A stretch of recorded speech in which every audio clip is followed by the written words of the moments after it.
Hey, welcome, Nips. Thanks for joining us tonight, man. Glad to be here. Excellent. Well, we need your help. Sure, whatever you guys need. Excellent, man. I was hoping you'd say that. We've been going over our viewer stats, and I don't know how to say this. This is kind of awkward. I know you're a guest and all, but Easy's just not pulling his numbers, man. He promised us big numbers when he joined. According to our demographics, he's only pulling in listeners from some small town in Texas, some bumpkins that listen to country music. I don't know. I don't get it, but me and Hazel have been talking, and since Easy's on vacation this week, we figured it'd be a good time to talk with you one-on-one. So my question is this. What's it going to take to pull you away from Potato Thumbs podcast and get you over here with me and Hazel?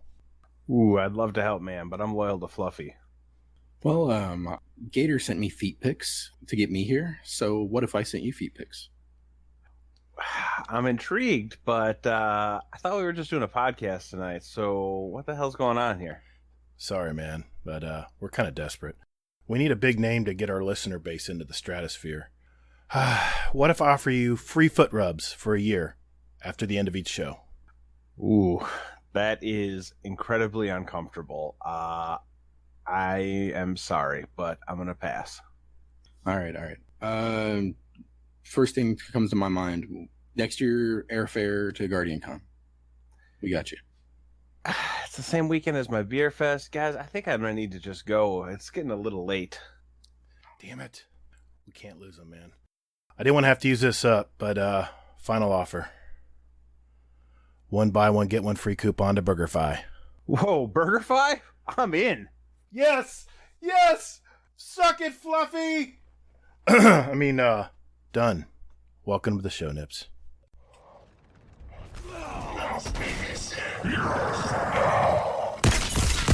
Guardian down.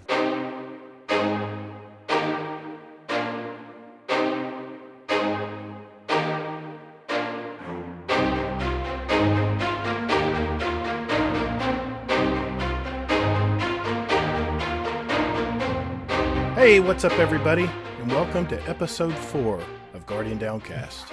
We are 3 dads that talk about anything Destiny, gaming, and entertainment.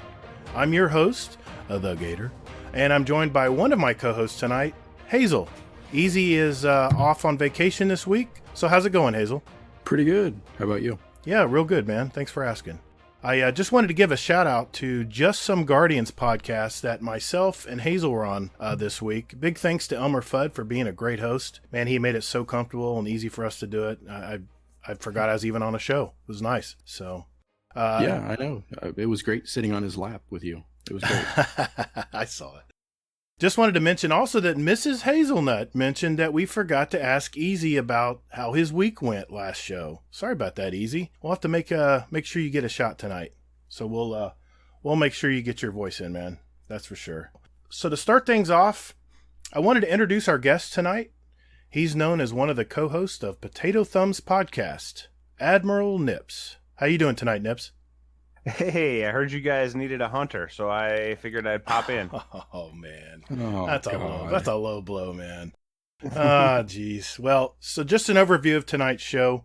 We're going to start off by getting to know Mr. Admiral Nips a little bit better. We're going to catch up on the past week, talk about the latest news from Bungie, and also the blog from Luke Smith this week, all 3 parts. So my segment on the Crucible called More Than Just Space Magic, and of course our patented segment we call the Speed Run. Then finally, we're going to answer all those great Twitter and Discord questions from our community, add not 2, but 3 songs each. And we're going to add it to our Spotify playlist. I talked to Easy. He called me on the phone like 5 minutes before the show and said, hey guys, you can have my picks tonight. So just spread out the love and just give another pick to everybody. And I said, you got it, buddy. You got it. So it's another jam-packed night, guys. So let's get started.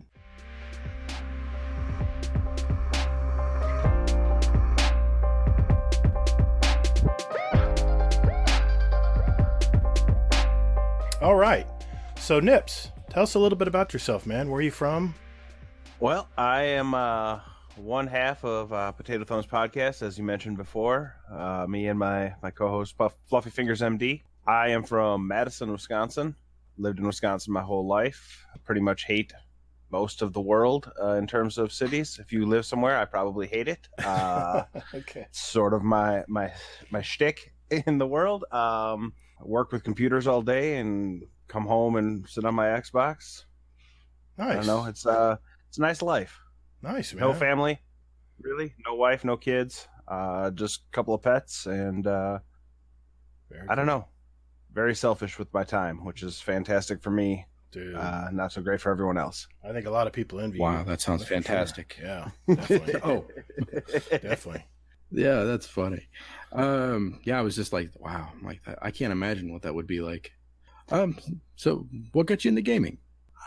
So when we were young, my dad's sister would come and babysit us as my parents, when they needed a break from the 3 kids they had, they'd go out and my aunt would come over and she'd bring her Nintendo and we would play that. I think the first game that I really fell in love with was Tecmo Super Bowl. Oh yeah, Great Actually, before that, it was regular Tecmo Bowl because I remember having a notebook where I would keep track of the stats. You did it too? That's awesome. I'd have it in my notebook. I'd write down my stats from every game for each player, and then I'd have a season total. And then Nice. Tecmo Super Bowl came out, and they had actual stats. They kept stats for people. Oh man, nice. So Nice. that was my game, and then Final Fantasy 1 on the NES was the other game that I obsessed about as a kid. I would play it all the time. Start in the morning. I need to go get lunch. I'd get my little brother, Brisbear, who's a part of this community. You see him around. yeah. He would come and he'd go to the store and buy potions for me because in Final Fantasy 1 you couldn't buy in bulk. You had to buy one at a time. So he'd start buying potions for me while I'd run upstairs and make myself a sandwich and put some chips on the plate. And then I'd come down and eat. And then by the time it was done, my entire inventory was refilled and I could go back to grinding the game. And then my folks won I want to say it was a Reader's Digest or a TV Guide, like sweepstakes. And they got a couple $1,000 from that. And they took a little bit of that money and bought us a PlayStation. At that moment in time, it sort of took off. I remember I got the NCAA game. It was 99, I think. It was basically Randy Moss and Ron Dane were the 2 best players in the game by like miles. So we would always be Florida State versus Wisconsin. We'd play all the time. One team had Ron Dane, the other team had Randy Moss, and we would just put up ridiculous numbers. Yeah, I like the NCAA better than the regular NFL games. The NCAA, Yeah. I don't know what it was, but you just had more players and I don't know, more personality, I thought. Well, we would later in life when I had just graduated college, so this would be 2004. I was living with my brother and his buddy, and they were still both in school. And we had the NCAA game and the Madden game, and I spent an entire weekend pulling up ESPN.com and going through rosters and changing all of the names in the NCAA game to players' names, real names, so that we could export the draft classes. And I remember my brother drafted Greg Jennings from Western Michigan, and then had him be a great player. And then he actually joined the Packers. As I said, I was from Wisconsin, so the Packers are our team. So he immediately became our favorite player because my brother had used him in Madden before he ever got drafted, because of the putting names of players in and then doing the draft that way. It was so much fun that way. We had a great time with it. Oh man, That's so cool. yeah, that is. I can't believe you wrote stats down, dude. I used to do that too. I had a little spiral notebook. After each game, I'd write down exactly everything. Oh man, I did the same thing. I'm glad I am wasn't the only person. Stat nerd. Yeah, me too. I had baseball cards back in the day too. My play was always to I basically wrote their stats in and I created a program on my calculator, my graphing calculator, to basically a random number generator, and the better the stats, the better your chances were of hitting that number. And I would basically put out a diamond with the cards on my floor in my bedroom, and I would play that game over and over again and keep stats from the game on how that random number generator played out. Oh wow, dude, you were really in it. You were in deep. We lived on a farm miles away from all of the friends, so there were a lot of nights where there was nothing to do, and I needed something to pique my curiosity. Wow, Random number generator. Jeez, man. That didn't cross my mind when I was that age. That's awesome, dude. That's awesome. Well, I got a question. What is it about Destiny that got you hooked, man, or got you into Destiny? And do you have a favorite moment you want to share with us? So I got it at Destiny 1 at release. Mm-hmm. So I didn't play the alpha or the beta. I just got it at release. Mm-hmm. And for a long time, it was my brother and our other buddy, Jeep Recon. And the three of us played, which was cool. We ran strikes, we ran nightfalls, ran tons of patrols. When the time came, we got enough people to do Vault of Glass once. And it was awesome. And it like held me over until late January, early February of that first year. Mm-hmm. And then I was starting to get bored. I saw something somewhere, either on Reddit or Kotaku or something like that, that talked about the 100.io. And so I went there and I just joined whatever random group they put me into. And they put me into Alpha Company 328. And I signed up for a Crota run because this was like, it was like a month after Crota came out. So I had never done it. We had tried once and we failed miserably at Crota. And we got there, and the guy who was Sherpa-ing us, Diego D was his gamer tag. I'll never forget the kindness of Diego. That night he was like, "Hey, it's your first time. Why don't you run Sword? We'll do everything else." And he got everyone else to do their thing. And my very first Crota run, I ran Sword, and it was the most hectic, chaotic, bullshit Sword run of all time. But we killed him. And when Crota exploded, when I hit him with that sword, and he we got the clear, I knew I was hooked. I ran 300, completed 300 raids in Destiny 1, and I would guess that like 285 of them were with the Alpha 328 / Tush, we renamed ourselves, group, and those guys became like family.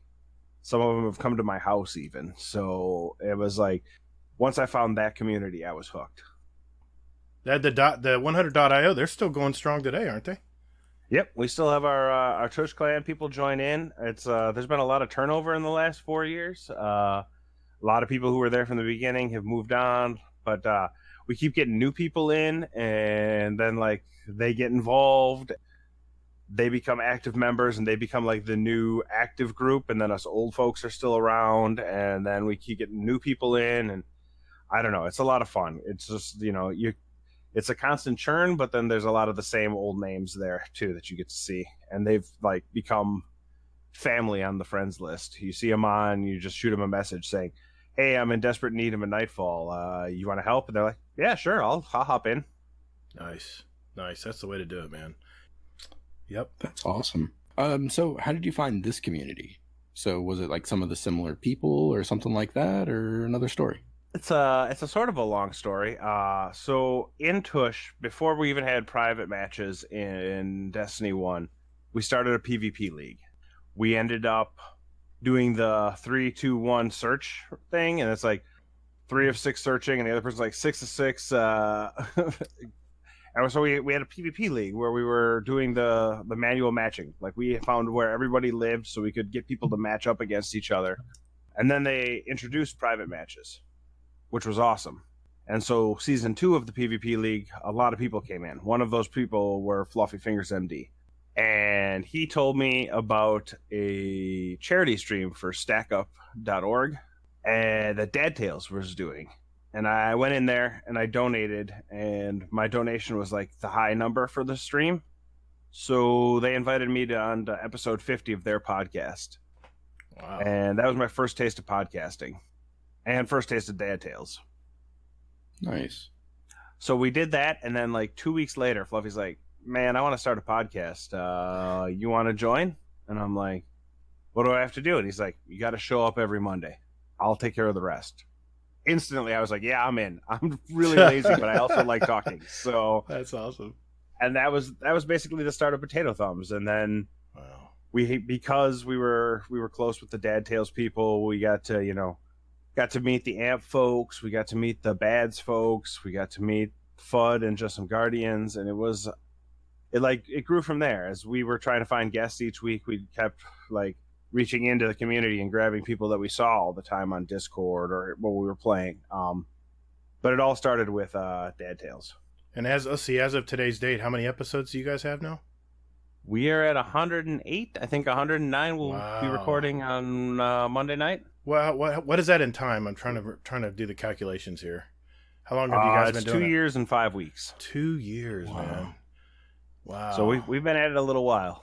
We're little kindergartners, Hazel. We got a long way to go, brother. I'm not scared. Fun fact, Nips, that was actually the second episode that I listened to of Dad Tales, was your episode. Nice. I was so nervous that entire time. It was awful. Like they did Guardian's Choice or no, the Who Said It one.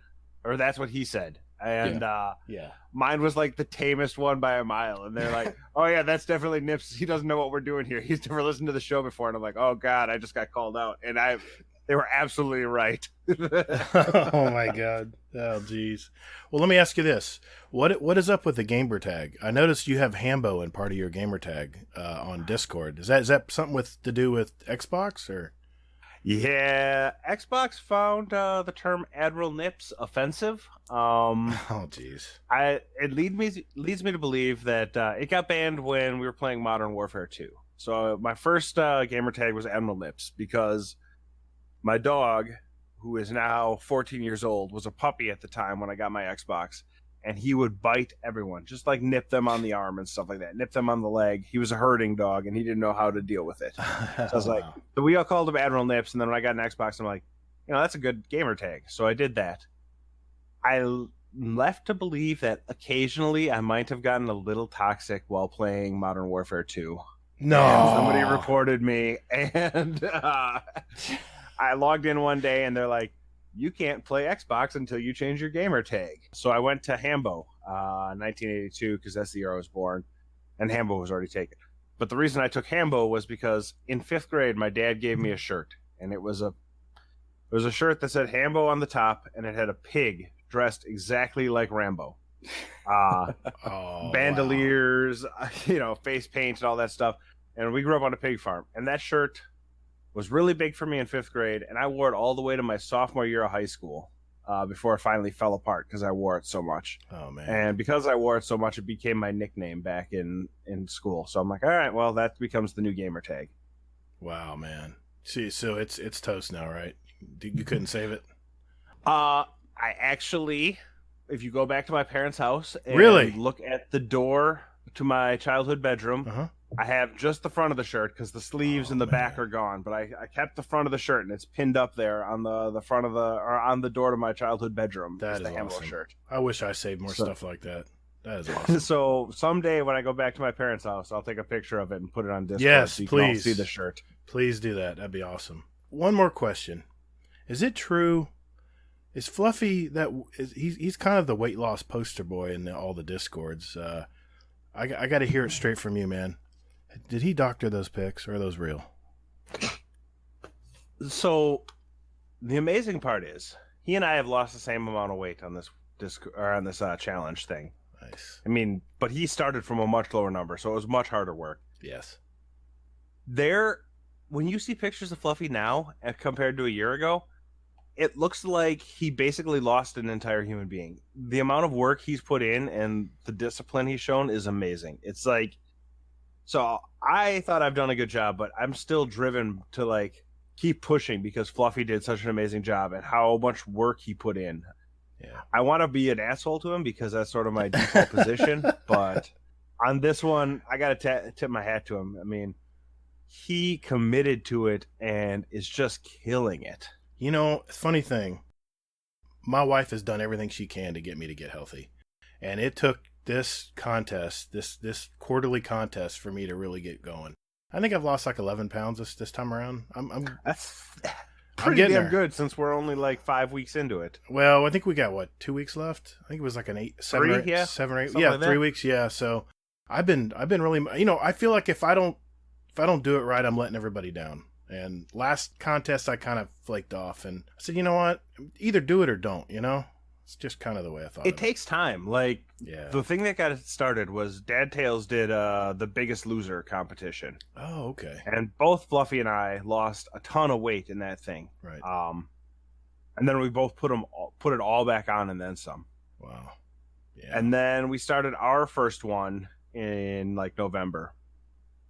Gotcha. Fluffy killed it in that one. I basically just marked time. I got to the end. I had to cut hard the last week to just not end up positive because I didn't want to. My pride was like, I know my that pride feeling. was too strong to be like put in a weight that was the exact same or higher than when I started.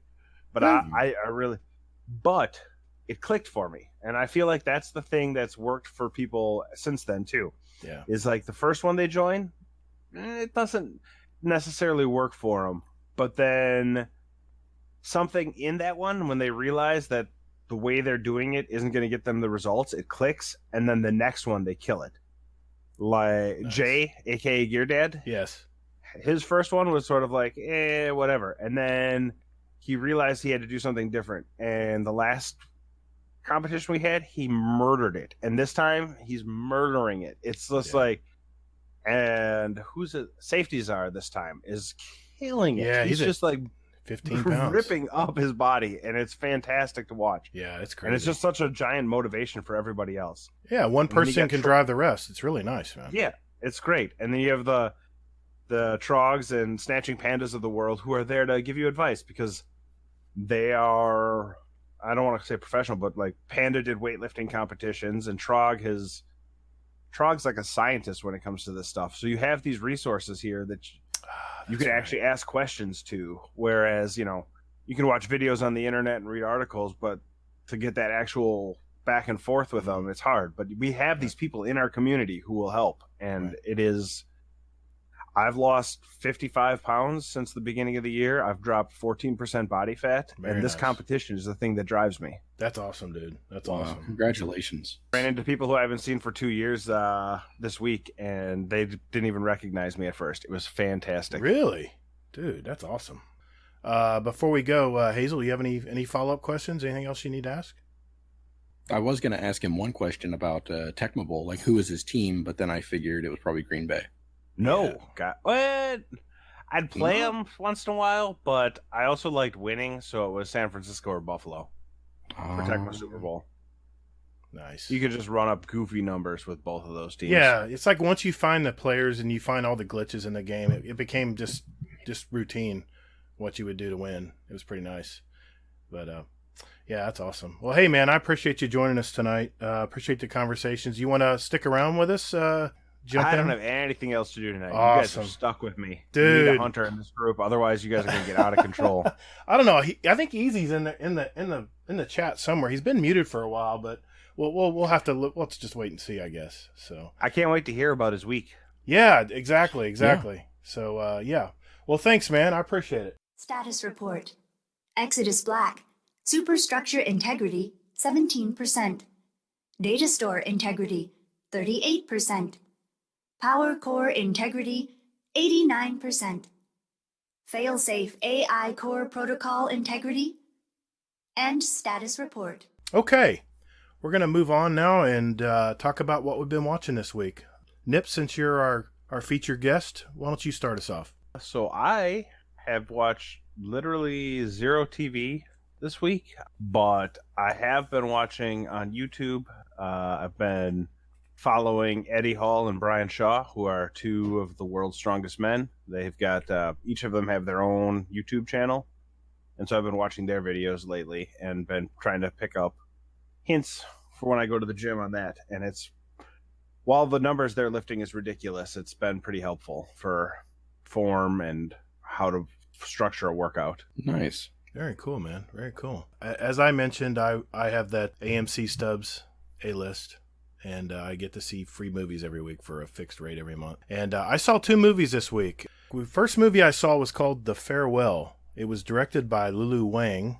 She's done a lot of independent movies, and it was starring Awkwafina. I don't know if you remember her from Crazy Rich Asians. She was the crazy blonde-headed Asian girl who was the friend of the main character. But Awkwafina in this movie her name was Billy, and it had a 99% on Rotten Tomatoes for critics and 88% for the audience. The basis of the movie is how the Chinese culture is, if someone has cancer in the family, they don't tell them. The doctors go straight to the siblings and tell them, and then, it's kind of strange, but they don't They act like everything's great. So they made an excuse. One of her grandsons was having a wedding, and they had a wedding for everyone just to meet her, just for the farewell, and that was kind of what the movie was about. Very touching, teared up at the end a little bit. But the main movie I saw this week that I loved was called The Art of Racing in the Rain, which starred Milo Ventimiglia, I believe his name is. He played Denny Swift. He was a race car driver, and his dog, which was named Enzo, was voiced by Kevin Costner.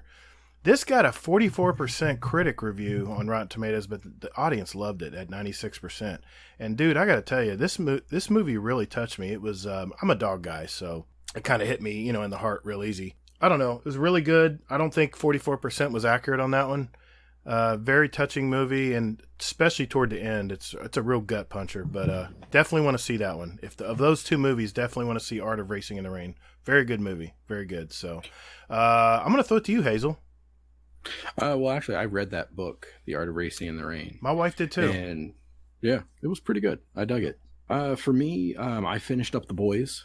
So yeah, that was a trip. How was it?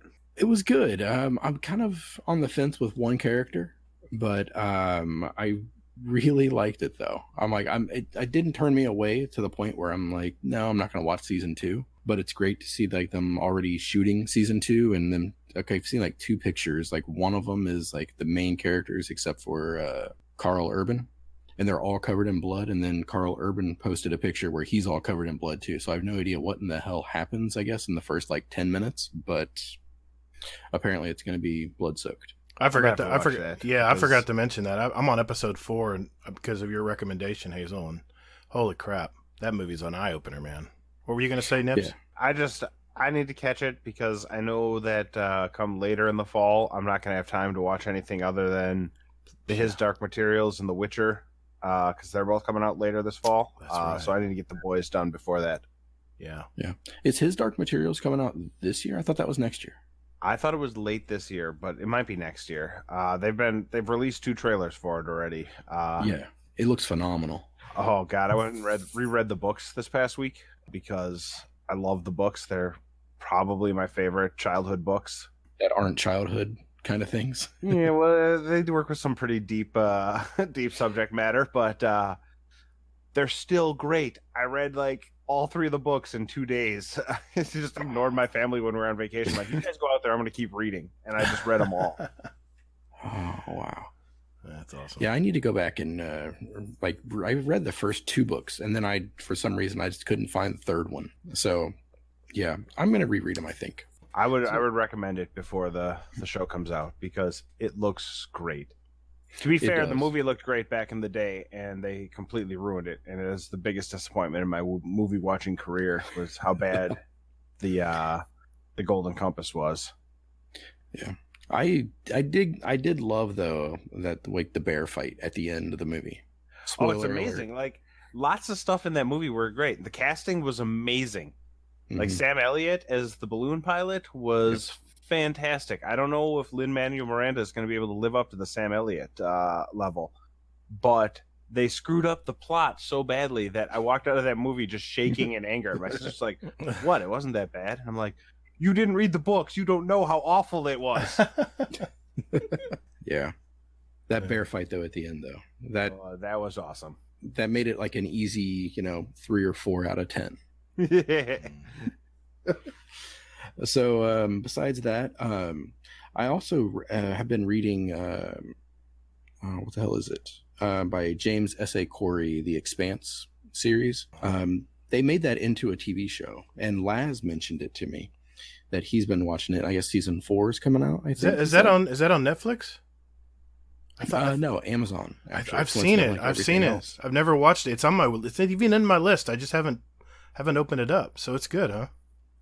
Well, I just started. I'm maybe like 3 episodes in. Okay. But I did read the books, and the books are just completely just deep and just. I mean, it's almost like Game of Thrones-ish in a way. Wow. So yeah. About 3 episodes into The Expanse, and that's pretty much all I've had time for. So easy. What about you? Well, okay. Easy must be muted. I don't know what's going on. Yeah. He's been in our chat all night, but I haven't heard him. I don't know what's going on. I guess we'll just move on then. What were your goals? Yeah, good stuff, man. We gave you the chance this week. You just didn't take it, I guess. I don't know. Well, let me move on. Let's talk about what our goals in gaming were this week. I'll start off. I've been multitasking as usual. I've got my majestic gear for my hunter and my warlock now, and I'm about 3/4 of the way through on my titan, so I will have all 3 majestic pieces of armor by probably before reset. And I have 2 goals going into the rest of this season. I want to raid like hell, because I have some triumphs and some tributes I have to get done. Because I think I'm 41 of 45 on the tributes to get that damn catalyst for Bad Juju. So I got my work cut out for me. I got to play a bunch of Gambit and a bunch of Crucible with this gear on. So yeah, I'll have all that done. And Scourge of the Past, Crown of Sorrows, those are going to be the 2 raids I really need to push and get done before Season 7's up. And my Pinnacle weapons, I'm really close to getting Revoker. I've got to get just maybe a little bit more Glory. And then Recluse, I think I'm at 1900, I think. I'm almost there, man. I'm almost there. I want to get that damn thing. And Wendigo, because I've had to do so many damn strikes, I'm almost there too. So I'm going to get all 3 of those before Season 7's done. And that'll be that. So who wants to go next? I can go. I also got my purple gear this week for my hunter, and then I started the green on both the Titan and the Warlock, but unfortunately for Destiny, it got put on the back burner because I know what you're going to say. Gwent, I heard about this. This must be an incredible game. It's a card game. Like, if I had a good PC hooked up somewhere, people give me crap because I have a decent PC. I just can't get the internet connection to work, and I just have to take it down to my basement so I can wire it up, and I haven't done it yet. If I had a good PC, I'd be playing MTG Arena all the time too, because I love Magic the Gathering. I'm a sucker for collectible card games. Nice. And Gwent, which is a card game that they put in The Witcher 3 as a mini game and then built out into their own standalone game, is out right now, and they have like seasonal modes, and this month's seasonal mode is super fast play. So you only have 8 seconds to make your move and do all of your actions that you have to do. And it is so fun. You get like double or triple the number of games in an hour that you do from the regular mode. And so every day I just log in and I play that, and I just can't stop playing it. Yeah, I heard about that on Potato Thumbs. You were playing a faster version of it. I thought that's pretty cool. It's really fun. It's super frustrating when you don't go fast enough and then the computer automatically picks what you're going to do, and they pick the dumbest thing possible, and it costs you the game. And you're like, should I send my controller through my $1,800 plasma or not? And so far, I've managed to hold back the rage, but... Well, all right. Well, we'll clear this up for me, because I'm not a card playing guy. I never played Dungeons and Dragons. I never played Magic the Gathering. Is it a turn based game? It is. So a lot of the turn based games are like you have a certain score to get to, and there's only one round. So the thing with Gwent is it's a best out of 3 rounds. Okay. So you have to manage your resources to win 2 of the 3 rounds. I see. So a lot of the skill is knowing when to pass and like when it's okay to lose a round versus when you have to push to win a round. And then that all plays into the last round where you can either win or lose based on how well you did before. There are a number of Gwent games where I know I've won or I know I've lost before we even get to the second round. Really? This reminds me of a game I got hooked on. Anybody remember Dynasty Tactics? It's like Dynasty. Yes. Dude, I was on vacation, and I was ignoring my family playing that game. My son and I played that game in a camper. I don't know how we had internet back then. Somehow we had internet connection, but my son and I would play so many rounds of that. It was so much fun. It was turn-based kind of like that, but no cards. But yeah, it's great. And, I mean, obviously Destiny's there for me, and I'm going to get all 3 purple by, what is it, the 27th we need to get it done by? Yeah, 2 weeks. 2 weeks left. Yeah, I have nothing to do tomorrow, and it's rest day on the gym calendar, so I'm going to play like 12 hours of Destiny tomorrow and get both of them done. But it's going to be... But Gwent is basically sucking up all of the oxygen in the room right now. I can believe it, but I tell you, man, make sure you take breaks, because I was grinding that armor hardcore too, and I was about to... I had Gambit on my eyeballs. I had to get away and and just go do something, because I played so much Gambit and Strikes, it just drove me nuts. I just need a Gambit reset to get the Pinnacle weapon too, because I've not gotten any of the Pinnacle Gambit weapons yet. So 21% Delirium, I just need a reset. So I'm welcoming the Gambit playing. Did you get the Hush too? Are you going for that? No, fuck that. I knew you were going to say that. I had to ask though. Well, Hazel, how about you? For me, I'm pretty much just working on my damn armor. Yeah, that's mostly it. I knocked out mostly everything from my Titan except for the cursed Gambit matches. So yeah, I think I need 8 more of those, and then I'm done with that. And then I'm like already legend, so on my PvP. So that way I'll just go ahead and reset that, and then I'll get One Piece masterworked.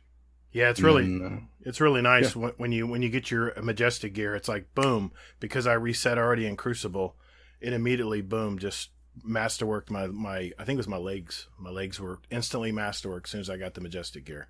Nice. Oh, sweet. It's backwards compatible. So if you are at 2000, you can reset now and not have to worry about it. Yep.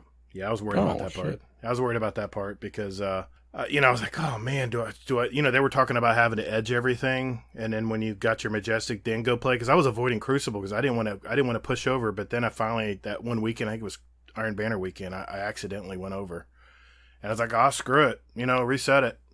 So, but it does carry forward. It does have a memory when you did it. So nice. So is that it for you, Hazel?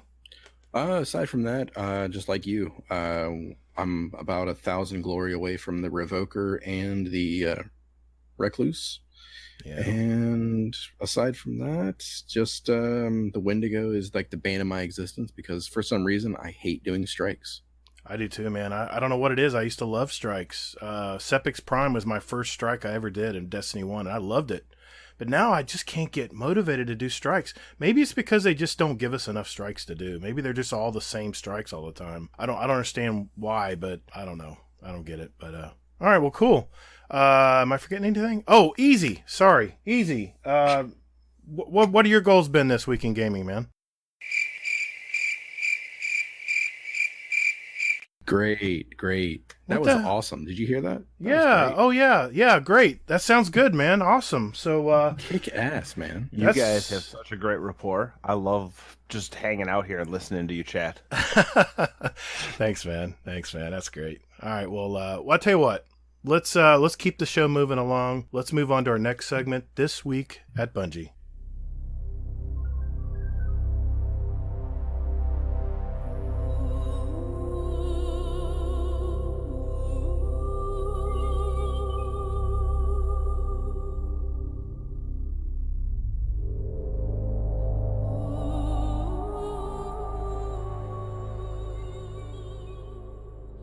Okay. Well, Hazel, I'm going to throw it to you. What do we got in the TWAB this week? All right. So, Easy took his nudes back home with him, so he's on vacation. So, hey, they were sticky anyway. So, looking over the TWAB. So, main thing, we're going to talk about the Luke Smith stuff later, but for the most part, the big highlight from the TWAB was simply Armor 2.0. Pretty much, it's what everybody thought it was going to be. So, the armor is going to have different power that you can level up. And the higher level that you get, maximum of 10, you can put on the mod of your choice. And then it was great, actually, being in the Twitch chat last night with Fudd and his crew. I found out some additional stuff about Armor 2.0 that Luke Smith tweeted out, like, pretty much while we were talking about it last night, was that they're going to do, like, general mods that pretty much you can put on any gear. It gives the same benefit as something that's like, so say like small arms, which would be like hand cannons and some like other stuff like that. It does the same thing if you use hand cannon loader or something like, if you do general like small arms loader and hand cannon loader, they would function the same, except like enhanced loader would be, right, better than both. Right. We're gonna have to get. I watched that stream too, and yeah, I tell you the one thing I took out of it that I just love to hear. Don't you hate it when you got a really good mod on a piece of armor and the only way you can get it is to just dismantle the armor? That just sucks. So the fact that you can pull mods in and out and try them out now, with the Armor 2.0. Yeah, that's great. That's fantastic. Yeah, I'm pumped, man. It's gonna be you can try different things and a public service announcement. If you have any extra mods, dismantle them. Just leave one mod. Like me, you have 14 mobility mods for Crucible. Destroy all of them and get mod components. Yeah, get the mod components back out of it because you're going to need it next season to be able to get new mods and upgrade stuff. So I don't even think the ones that you have now are going to carry over. Like if you have one of them, I think. No, they're not. Oh, the that's basic right. Reloader ones. He said there's 11 of them that come at release that everyone gets right by default. And everything else is going to be useless, I think. Thank you for mentioning that because I just remembered we got to go find all these mods again. But they're going to drop in the world. They're going to drop in packages. And so, I mean, it's not like we're going to have to go raid to get mods. It's not going to be that crazy. But yeah. You will have to raid and do pinnacle activities to get the enhanced mods. Yes, that is true. Yep. The other thing was that with the Armor 2.0 is that, I mean, about getting rid of mods, though, is that you might want to hold off on that because the mods that we're going to be able to use are going to be sort of limited because we're not going to possibly have Ascendant shards that you're going to need for upgrading to max, level 10. Prismatic something or other as well. Yeah, prismatic and cores or something, yeah. So, I mean, so we still might be able to use that old gear that we have. I would just say, delete stuff carefully. Definitely keep all your enhanced gear because it's going to be maybe a while for you to get your enhanced stuff back. Yeah, like my hunter, I'm just going to fucking just destroy that guy. I'm going to delete everything on that character. Yeah. Our buddy Pale Hippo, who's part of our raid team, has got a full set of enhanced bow armor. Ooh. I've heard this guy is a god in Crucible with a bow. He got himself a recluse running double bow and a sword. Oh my god. Holy fuck. It's like a slow scout rifle. He's not a god tier PvP player at all, but he has his niche and he knows how to play it to no other business. And so he's got a full set of enhanced bow stuff, and he's just like heartbroken about it. I'm like, you can just keep your bow stuff until you build a bow set. And he's like, oh, all right, well, I'm good to go then. Right. Yep, exactly. If he ever is doing like a carry or something like that and his backpack's big enough, I'd be happy to jump in there. Yeah, come on over to Xbox. We'll be there. I will be there actually with my sad box. Yeah. Yep. Your sad Xbox. Yep, that's right. Well, I'm already on. I got an Xbox One X. I just haven't been on it much because why? I mean, we were only going to use one account. Well, that's August 20th or August 21st, right? Oh my god. You can bring your PlayStation stuff over to Xbox and join right in with us. Dude, I cannot wait. You can start playing comp, and you don't have to start over from scratch. Oh my god, Fluffy can put me in his backpack. I cannot wait. You ain't gonna fit in Fluffy's backpack, but we have other friends who you backpack. Okay, I heard Dexican's pretty good too. Yeah, all he wants is food for college. That's fine. Food for college, and he will carry you to 2100. Hey, no worries. I want that damn Recluse. I mean, you know how Warcry has been he's been holding that crap over me. He got lucky one weekend and got some really. He went on I think he said he went on a character he didn't use a lot, and I guess that weights the glory rank or whatever. He got so lucky getting that damn thing, and he's been holding that over my head for like half this season now. So yes, please, Dexican, call me. Yeah, the Death RX group has some absolute PvP monsters, so yeah, it's a good place to hang out. I'm in your Discord, and I pulled up the I was going to pump my chest a little bit and throw up the old try to get my PvP stats, let everybody see them.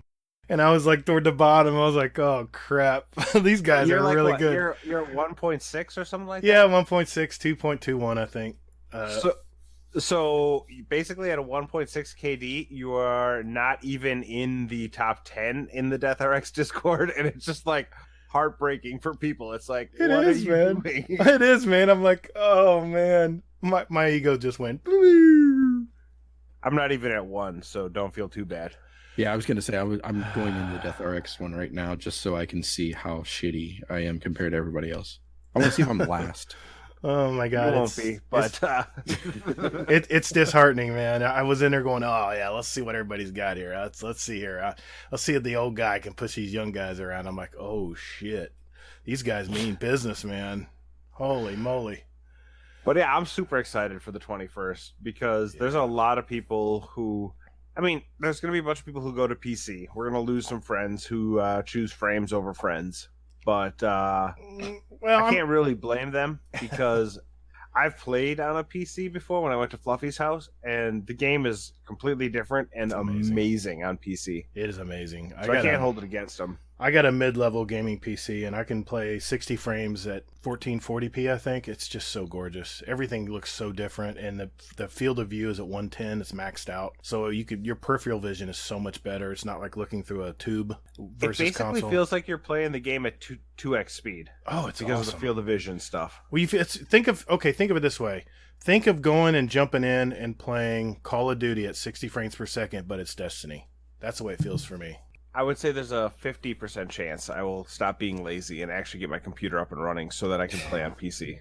Well, here's the way I looked at it. I'm gonna do all my grinding stuff, all my stuff I do by myself, which I do a lot of that stuff. Getting materials and doing bounties and stuff on the planets. I'll do all that on PC and then look around and enjoy the view. But when it comes to raiding or PvP or whatever, I'll go wherever anybody wants me to. Whoever will have me, I'll be there. Boy, we got off on a tangent, didn't we? Damn. Whoa. Sorry, I was like looking through the death already. It's pretty impressive, isn't it? Mother. Whoa, they are good. Shit. They are damn good players. Some Run It's a Scrub and some BMC TV up there, both sitting north of 2.5. Crazy, man. Yeah. Yeah, I got crazy. Icky at 2.91 and an efficiency of 3.53. Oh my god. I'm like, shit.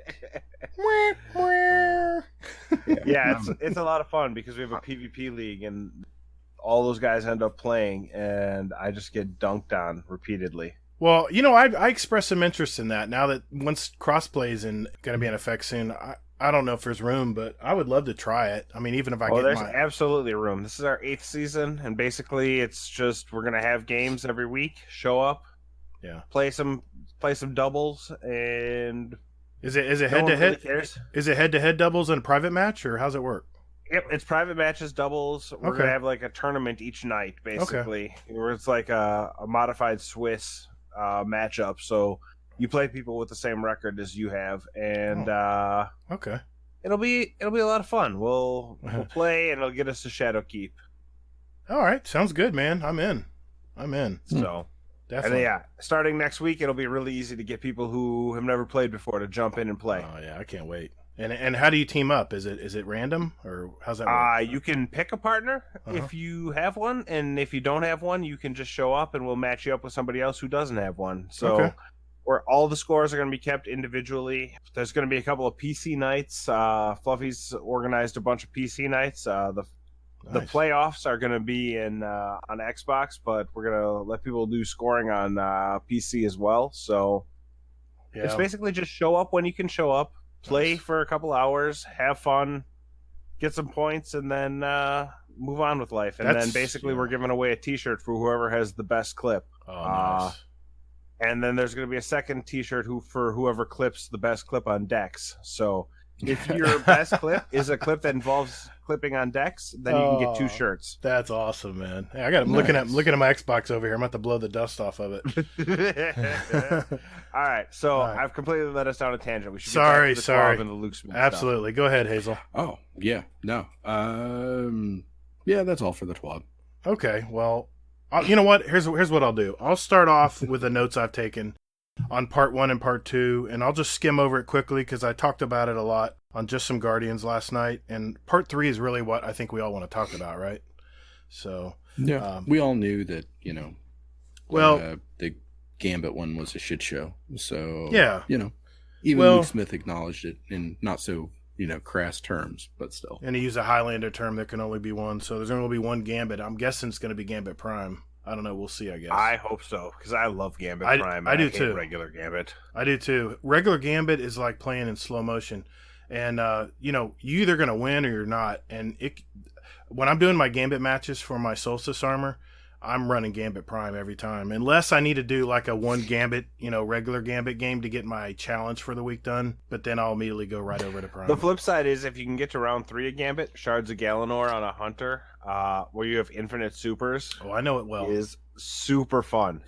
I bet. Well, I'm going to just give the cliff notes here because I know, we could go on forever about this blog, but he basically starts off part 1 saying that, we had a powerful sources problem. We had way too many ways to get powerful gear, and they're going to scale that back a little bit. So the Gambit, like we mentioned, there can only be one Gambit, so they're going to do that. Then they have, of course, certain builds like in Reckoning where, if you didn't have Phoenix Protocol, you were pretty much screwed on the bridge. So if you didn't have a Warlock with that and make it, but they talked about, they need to make the game more challenging. There's a fight between the RPG part of the game and the action part of the game. And, they mentioned the Whisper of the Worm problem and the super gaining more super problem. They mentioned that was an issue they were looking at. The Pursuits interface, I think we all have talked about that.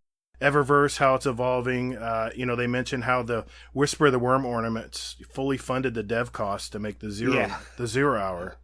That gave me goosebumps as somebody who works in tech, and it's yeah, you just don't realize when you're thinking about how much money it actually costs and how much money they made by offering that ornament. That was the one thing out of that I remember, is that the Whisper of Worm ornament basically gave us the 0 hour quest. Here's the thing, that's the one thing I did not buy. I did not buy that because I don't care for the Whisper of the Worm. I'm not a really big sniper guy. And I'm a Telesto dude. Telesto's my thing, and I'm not putting that. I don't know. That's my exotic. It's almost stays in my special slot. So it's the kind of thing where anything that challenges that, I never got the ornament for it. But they mentioned also. Have you considered getting a Recluse? Yeah. Thanks, Nips. Appreciate that. Yeah. Why don't you just you and Warcry just have a party over there, okay? Yeah. Great. Yeah. All right. Heading on. The next point was how he compared the Menagerie to Escalation Protocol. You know how it was really hard to get. You had to kind of cheat the system to get your 6-man group into play Escalation Protocol. Well, now he was amusing how they've improved that so well with the Menagerie now that a full group can join in there. And then he moved on to the Chalice, how you can pick your own roles versus the Black Army where you were hoping you got the right roles, that kind of thing. He mentioned that when they're developing content that it's built in parallel. It's not done serially. In other words, they don't finish one project and move on to the next. In fact, there's usually several projects going on at once. And he wanted to make sure we knew that they might not get feedback quick enough for the second part, so that might be I guess he's reasoning why some things they kind of sounded deaf on as far as what people wanted. But that was basically the gist of part 1. Part 2, he talked about single evolving world. Called it. That was for Hazel. I rolled my eyes for the listeners at home. Yeah, okay, I heard him. First thing they're going to do, they're getting more toward an RPG and an MMO. They're creating more depth. They're improving customization. They're starting with that. The mods, can be socketed in and out of the armor. I mentioned that earlier at a minimal cost. That was just made my night. By chasing the god rolls, you can actually achieve fast recharge rates without using a single mod. I thought that was interesting that he mentioned. And there were certain mods like Demolitionist, like on your pulse rifle that you got from Reckoning. Had a lot of these weapons from Gambit Prime had Demolitionist perk and other perks on it, like multi-kill clip and stuff, how you could team those up and add that to your armor and have them work symbiotically, where one could help the other and vice versa. They said that they're not going to turn off the old armor, that they're hoping that eventually people will migrate into the 2.0. There's not going to be any more irrelevant activities. There's a chance that you can actually get powerful stuff from any Ingrams that fall down in the world. Say you're patrolling and you get that legendary Ingram and you're like, why even run over it? It's just going to be, instead of 750, it's going to be 730 gear. You're just immediately going to shard it, right? So he's saying that, you can actually get stuff that's at your power level from stuff that you find in the world. He's trying to reward people for, going around the world and doing a lot of different things. He talked about short versus medium versus long goals, and he wanted to make sure that all three of those were in the game in the new season coming up. Like, for instance, a short goal would be like, okay, tonight we're going to get this done in Crucible. Then maybe a medium goal would be like, okay, this may take a couple weeks, or maybe a couple resets to get. That's another goal they wanted to, or an achievement that they wanted to put in there. And then the lastly was one that, like the pinnacle weapons, that take maybe one or more seasons to get done. So he mentioned that. He did mention that Prime Ingrams were going to drop at 900 power, but they don't drop until you reach.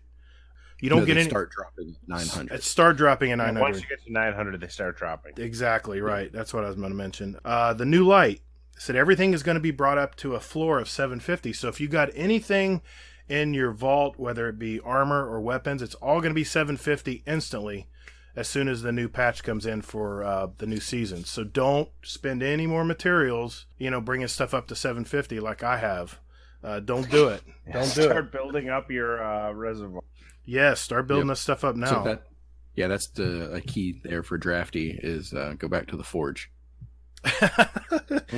Drafty. And then I talked about the seasonal artifacts, how they were going to be able to put in experimental mods or really powerful mods that you could get at reduced energy cost. That was one of the things they were talking about. And that there was something called a power bonus that all characters can get a boost in getting light level stuff dropping. You know how you have to run with your warlock maybe to get to a 750 light, and then your poor little hunter that's at 650 light, you have to jump on him and start pumping him up. Well, this bypasses that. This power bonus built into the 2.0 armor, where you can actually power up across all three characters if you want. So that's something there for people who don't have the time to do the pinnacle events, and it's just another way for people to round out their characters without having to grind too much. It looks like, correct me if I'm wrong, fellas, we're going to have over 950 power levels in this next season coming up. 960 with pinnacle, but 950 is your base. So like you heard max. So you heard 960 was the max? He put in there that you can get to 950 for doing regular things, but then you have to do pinnacle activities to get up to 960. Right. So if you see somebody who's over 950, they've done pinnacle events. I.e. they're badass. Probably. The hope, anyway. Well, the main thing I guess the main thing they were talking about with this part 2 part, when he was saying was that all this power climb and more player agency just needed new reworks down the line. But we're going to wait and see how this works and see how everybody likes it. And then from season to season, they can tweak stuff, turn the dials a little bit and figure out what the sweet spot's going to be. So, all right, well, let's go to part 3, because this is the part I really want to discuss with you guys. I want you guys' input on this. First thing he talked about was the damage numbers. He said these are going to be reconfigured because, the damage numbers are crazy now. I mean, people are hitting max 9,000, or was it 999,999 on Yeah, and actually the damage is above that. It's just that's all it can read. The UI can only show that high. Yeah. So, he's going to... They're gonna readjust that, because long term they want it to be able to read the correct numbers. So they're not nerfing our power. They're not nerfing it. Yeah, it's just going to be, what's the word? It's just going to be recalibrated. And so when you see the numbers, at first you're probably going to be thrown off. But and also remember how if you're 50 below power light level on something, that if you were shooting a boss that was 50 power levels high above you, that it would show immune. Well, now they're increasing that to 100. So if you're 75 below the light level, for instance, you can still do damage, which means you can jump in with friends and actually do something other than sitting in the corner in my pee puddle. What do you way to say it? Yeah. So what do you guys think about that? I mean, that's pretty straightforward. I think guess it's fine. I mean, I'm not gonna try to do things where I'm 100 levels below. It does allow people who haven't been playing as much as I have to jump in with us and let us carry them. Right. And not have them just have to stand there and do nothing. Exactly. So everyone can pitch in now. Yeah. What I'd like to see, though, would be to see maybe like the raids be maybe 1,060 or 1,050, something like that. Ooh. Where it's like you're always going to be like, hey, this is going to be a struggle. Well, that brings me to my second point. How everybody has been, I'm sure, glad, has definitely taken advantage of this. All these world's first guys have been able to stack like multiple buffs have been stacking, So what they're saying is now your buffs will be ranked, and only the strongest buff that you can benefit from will apply. It's not going to stack anymore.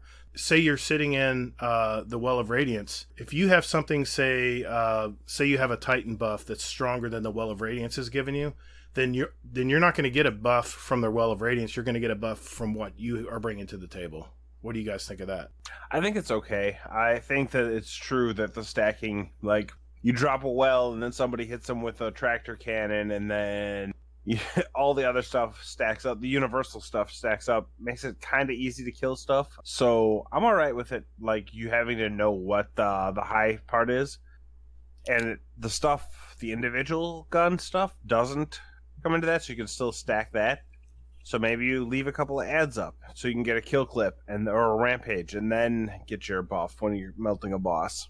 Well, that's what they did mention, is that your weapon buffs will still apply. In addition, like kill clip and rampage will still apply, and it'll add to what buff you're getting from whatever ability you're using. He said that's not going to change.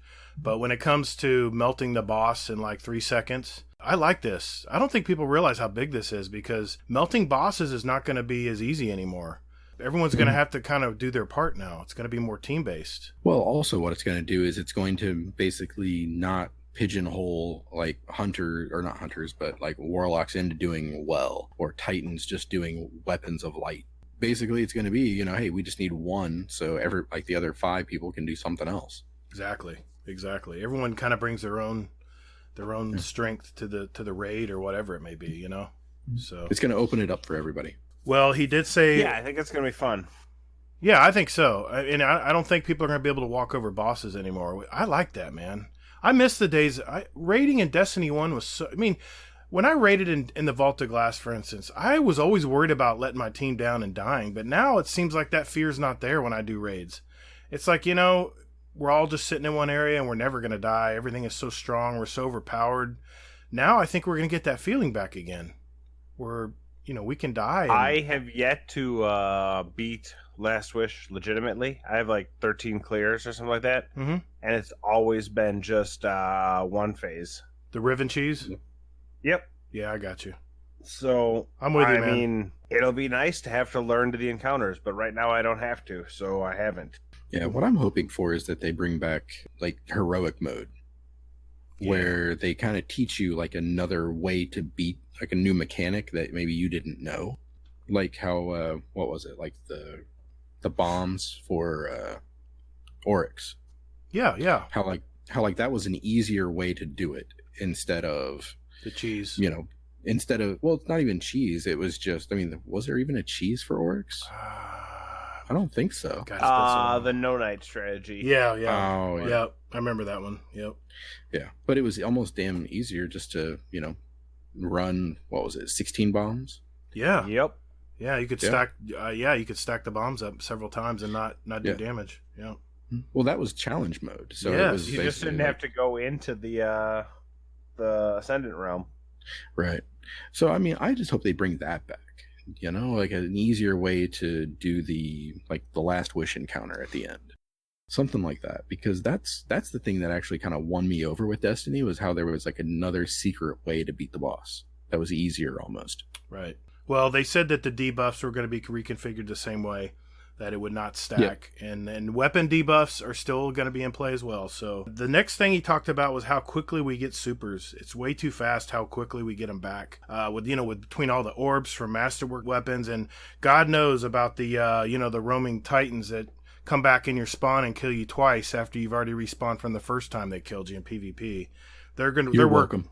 Yeah, they're working on this. Warlocks who got an entire season of Nova should probably not be talking trash about Titans right now. Who, me? No. Thank you. No.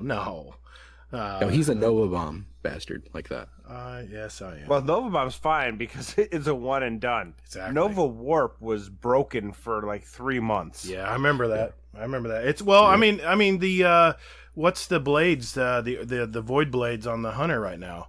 That's just as bad. They nerfed it a little bit, but I just jump off the edge when they come at me. Nothing I can do. I don't care. I'll admit it. I'm not going to give them the point. I'll just take a death, and they don't get the kill. Sorry. That's just when. But here's the thing. They're saying that not only are they going to make supers going to have to be more strategic using your supers now. But also, whether it's in PvP or PvE, but now in PvP, they're bringing the resistance to damage when you have your super. They're going to tune that again, where you can actually get that big play and shut down someone's super with a sniper rifle or something. So, yeah, I'm excited about that. Yeah, I can't. I love challenging supers to begin with. My favorite thing is to like float over a doorway when somebody pops their golden gun and shotgun as they walk through. Yeah. So. Like, when the rest of the teammates are there to help team shoot, it's going to be great. Yeah, definitely. And maybe that might be the Dex clip I can get when he pops his I'm guessing he's a hunter, right? Dex? Dex runs all classes pretty fantastically. Nice. I've watched him do 2 1v5s in Countdown as a Stormcaller. God almighty. Including shutting down 2 arc blades in the same or Cold Lancers in the same super within his super. Wow. Fuck. We still lost that game, but I'll never not be sad because Dex kept us alive 2 rounds. He did 1v5s to keep us alive long enough so I could get 1 kill so I didn't goose. Dude, I got a game with this guy. I got at least go a few games with him. Well, okay, here's a big point. Here's a big point that he talked about in Power in part 3. Heavy ammo is now communal again. Thank God. I'm so tired of those damn Titans freaking shoulder charging me off of the heavy when I'm sitting there waiting for it. You know, it's 3, 2, 1, boom! Knocked off, he grabs it, and I'm like, all right, dude, you know what I'm going to do now? I'm going to go run ahead of you. I'm going to make sure that your rocket hits my back and you die. That's what I'm going to do for you now, because you're an asshole. Sorry. But so now... I did that once. Maybe twice. Okay, so now it will be communal, but there's 2 points that are going to be different from Destiny 1. You're not going to get as much ammo, and you're only going to have a small window to pick it up. So if you're not there ready to grab it, it's probably going to disappear on you pretty quick. It's not going to be like Destiny 1 where someone pops it and you come running around in a corner and there's a purple brick waiting for you. Not going to happen. There's going to be a small window to grab it, and that's it. I'm pretty intrigued to try it out. That was one of those ones that I don't know if it'll be great or be bad, but I'm willing to wait on it and figure out how it plays out. Yeah. Well, Trials is still on hiatus. They just don't think it's there yet, and they don't know when it'll be back, so it's indefinite. Everything is going back to a factor of 3.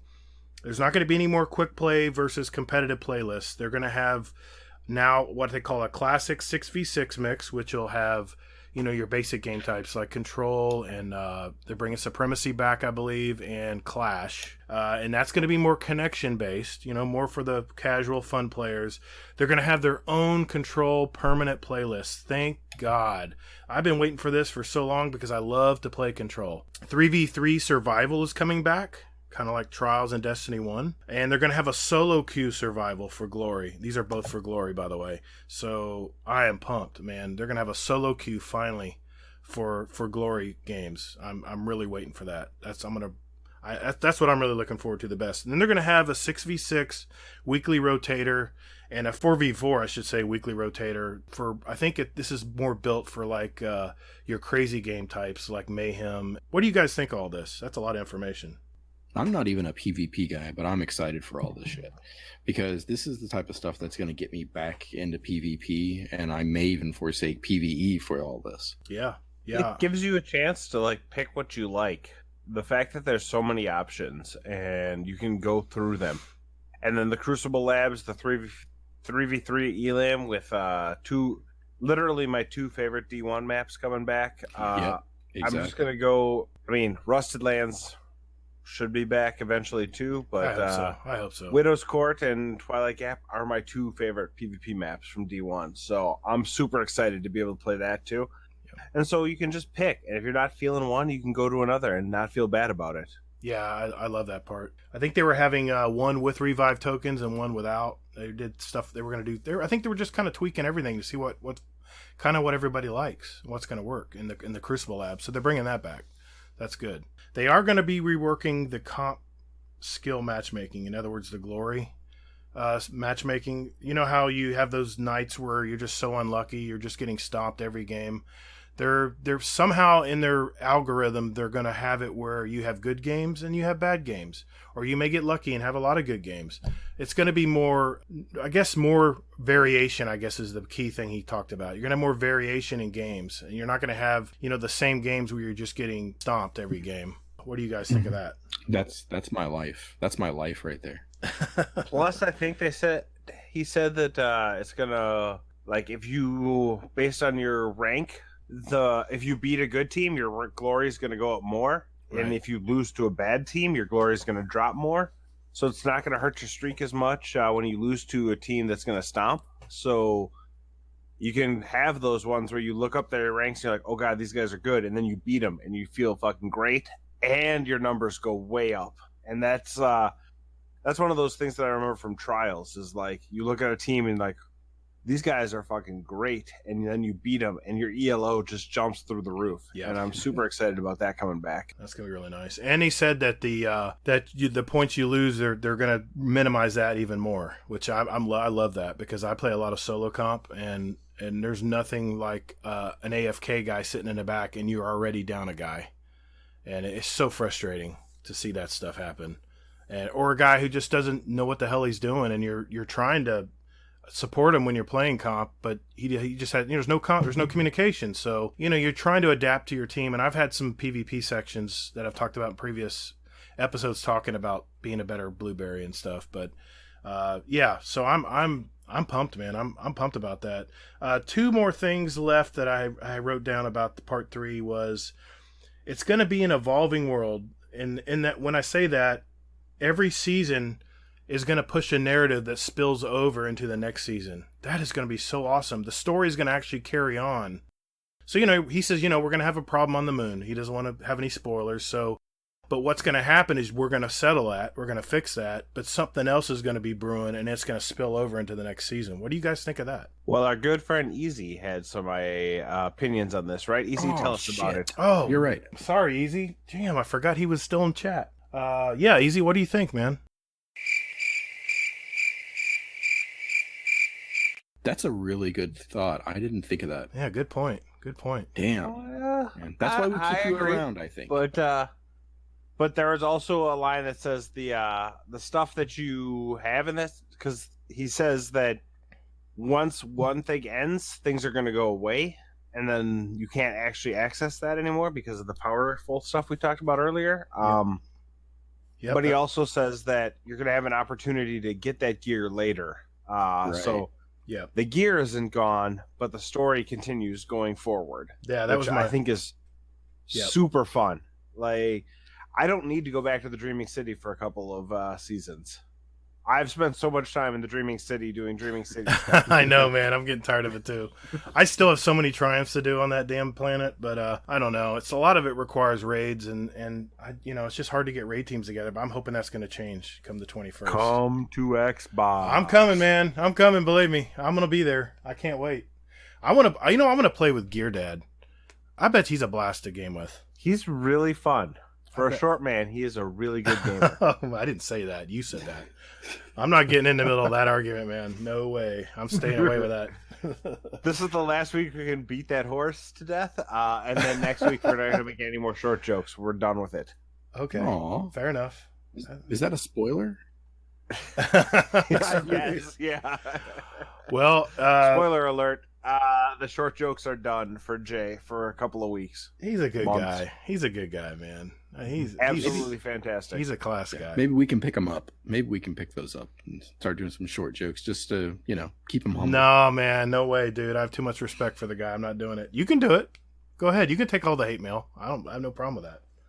Damn Titan. That wraps it up. That wraps up the blog. Anything you guys want to finish with on that, or are we pretty much set I'm our just piece? super excited.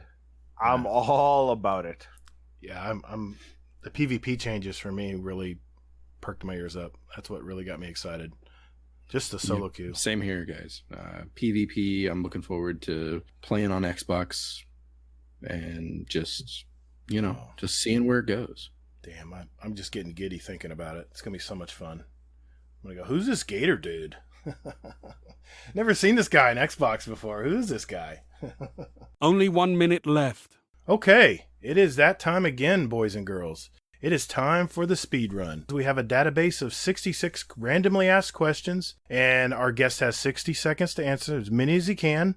These are short 1 or 2 word answers, so we're going to keep track of how many questions are answered by our featured guest each episode. The questions are randomly asked, so you can't memorize the order or anything like that, so you have to just quickly say what comes to mind. And at the end of the year, and I want to make this clear, the guest with the most questions answered, and even if it's a tie, I will put them into a drawing and they'll win a prize, whoever gets pulled from the hat. So it's going to be pretty cool. I'll make sure it's worthwhile. It'll be something really nice and sweet at the end of the year.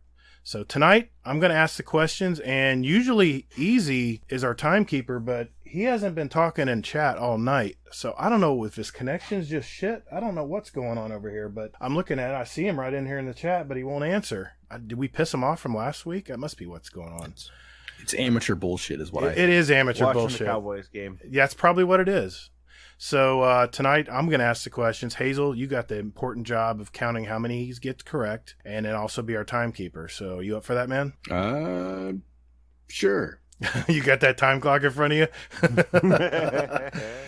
Always. I have heard that Nips is ready for the win, so he is pumped. He's ready to get this done. So as soon as you answer the question, I'm going on to the next one. So 10-4. And you've got a good connection tonight on Discord, so I'm feeling good about this. So I think we're gonna hit a record tonight. So 3, 2, 1. If you could live anywhere in the world, what state or country would it be? London. Who is your favorite actor? Arnold Schwarzenegger.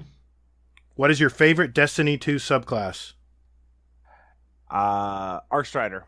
What's your favorite color? Red. DC or Marvel?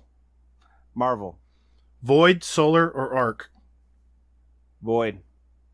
Garth Brooks or Led Zeppelin? Zeppelin. Is racing a sport, yes or no? No. What's your favorite holiday? Thanksgiving. Would you rather be feared or loved by everyone? Loved. Pulse, Scout, or Auto Rifle? Scout. Water balloon fight or food fight? Food fight. What is your favorite book? His Dark Materials. Golden Compass. Time. Nice job, dude. That was impressive. How many we got, Hazel? I got 13. Wow. Blew it out of the water, man. I fucking thought too long on action. I told you, man, they're random. They're random. There's 66 of them in here, so it's Schwarzenegger's not my favorite actor. What the fuck am I talking? First name that came to my mind. This is why I love this part, man, because you're going to answer the first thing. All right, you're on our leaderboard, man. You're number 1 right now.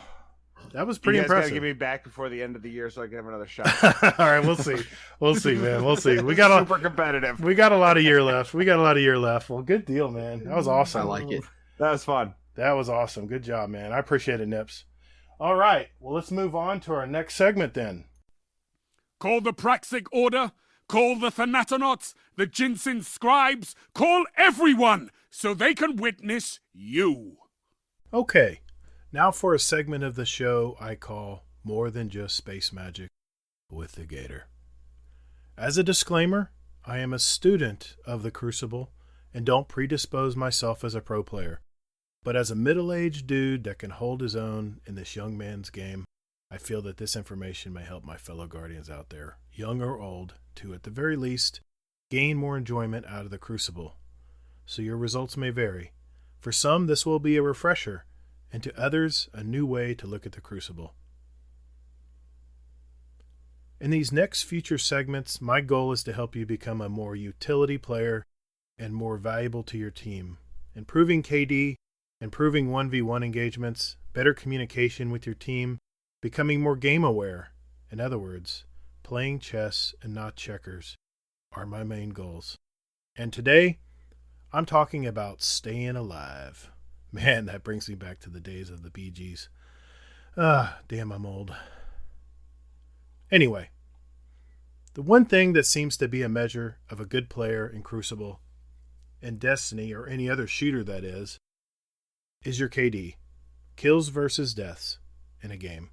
Or what's measured at the game end in Destiny 2 as KDA, which is your kills versus deaths and assist.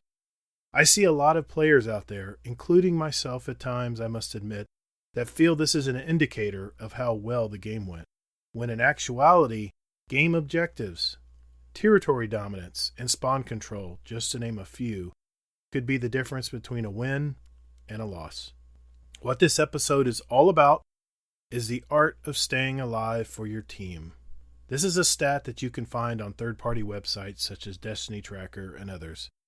This is the one top 5 stat that matters to me. Whenever I play a game of Crucible, my main objective is to be a pain in the ass for the other team. In other words, be hard to kill. You know, like the Steven Seagal movie. Since the time to kill in Destiny is longer than most other shooters, I feel the gun skill and eluding the enemy can be the difference between getting a kill or being toast and hurting your team. You know that feeling, when all you can do is stare at your ghost where your body used to be and feeling helpless. That doesn't have to be a constant if you play smarter. Staying alive during a game or controlling your life, as they say in comp and trials, is very important. Most of your more competitive game types require this. But you may say, Gator, what the hell are you talking about? I try to stay alive all the time. That may be what you're thinking, but what are you doing to make sure that happens? There are so many ways to do this in game. Way too many to talk about in one episode, so I'm going to talk about a couple of them today. Nothing gets me more irritated when solo queuing than to see my teammates running in a straight line at the enemy and feeding kills to them. Trying to adapt, per my last segment in episode 2, if you listen to it, I'll move up with them, trying to get an angle or a sight line to help my team out. But this usually fails, especially if the enemy team is somewhat organized. A smarter move, depending on the game type, would be to try to first establish an area of control on the map. Map control. Typically near the heavy ammo, since that seems to be the hub, where the 50-yard line is on most maps. Once this is accomplished, your team can control where the enemy spawns, thus establishing where to look for the enemy, and usually within the first few minutes of a game, this action alone can set the tone for the win. So my first suggestion in staying alive is to establish control of an area, meaning covering sight lines, watching for the enemies that try to flank, and move around your team, thus preventing that old spawn flip that usually gets us. This can be especially frustrating for those aggressive teams that just want to go beast mode and walk all over you. You ever been in those games? I have. The entire game will be just this battle alone, controlling areas of the map. And things will probably go wrong. Groups of the enemy team may push into an area and break through and flip the spawns. This is okay. If you know how to readjust and just rinse and repeat in the opposite direction, that'll work. And it won't hurt your team. Let's say the game mode is Clash. Most players assume there is no objective. But oh, Grasshopper. Staying alive and controlling the map territories is the objective. There are no kill multipliers like the game mode Control, so it's all about kills v kills. So don't be the one feeding the other team. KD and KDA is the indicator of how well this game went. My goal in Clash is to, number 1, control the spawn. Number 2, hold down a lane or a sight line. And number 3, watch for flanks. It's that simple. I have played teams that get so frustrated with me that they'll send 3 players at me to finally gun me down. I'm not talking about hiding in the back of the spawn or camping as many chumps call it. I'm talking about holding a spawn from flipping, controlling a sight line, and slowing the advancement of the other team. In other words, being a pain in the ass. This is the mindset you need to adopt. My next factor in staying alive is the art of knowing when to run away. This is probably the most difficult action in a game for most new players to master. I know right away when I'm going up against a good PvP player. How, you might ask? Well, let me ask you this. Have you ever shot an enemy player and right as you think you got them, they disappear and don't peek back at you? Be afraid. Be very afraid. This player is gauging you and learning your tendencies, and they'll be back, but not how you might think. They might try a different angle, change weapons, and gun you down. They might enlist some buddies to come help them take you down. Or worse, collapse your team from behind you. My point is this: if you're going to kill and be killed, but you can control how often that happens for each. By running away, regaining your health, and trying again, by reestablishing your angles, adjusting with your team, and get back that map control. And yes, there's going to be those games where it's so unbalanced and everything you try to do is in vain. You just have to move on and have a very short memory of those games and do it all over again in the next game. Adopt that mindset. Put that template into place. Every game, that should be the first thing you're thinking, especially if it's something like Clash. In my opinion, next to gun skill, this is what makes most high-level players the best and win the most games. You know, I can't go head-to-head with the fast twitch reflex shotgunner dude out there, but I can try to control my situation to not make that happen by always adjusting and running away if need be. The number one mistake I see today is my teammate running after a player that knows the art of running away. They run after them thinking they almost got him, only to have them waiting for them with full health around the corner. Not good, and it's usually rage-inducing as well. As I said last time, this is not Call of Duty, boys. It's not about who saw who first. Rather, it's who can stay alive the longest. So let's recap. You and your team have gained control of an area of the map. You've reestablished and maintained your spawn, and can accurately tell where the enemy is spawning. You are holding down a lane or a sight line, and you keep the flankers at bay. But you're getting shot by the enemy, and you're almost dead. What do? Run away. Regain your health. Get right back in the lane. If your team does this, your win percentages are going to go way up. This is just a couple of ways, in my opinion, to become a better player and teammate. And in future episodes, I'll be talking about another area of this game that I feel can help you enjoy the Crucible more. Thanks a lot. Overtime. Let's do this. All right. It is that time of the evening. It's our Twitter and Discord questions, and we're going to start out with our very first question from Twitter. Since Easy is not answering his phone, and he's not talking in our chat, he's still sitting there just looking at us. I don't know what he's mad about. Anyway, Hazel, you're going to have to take the duties over tonight, man. Yeah, I can do it.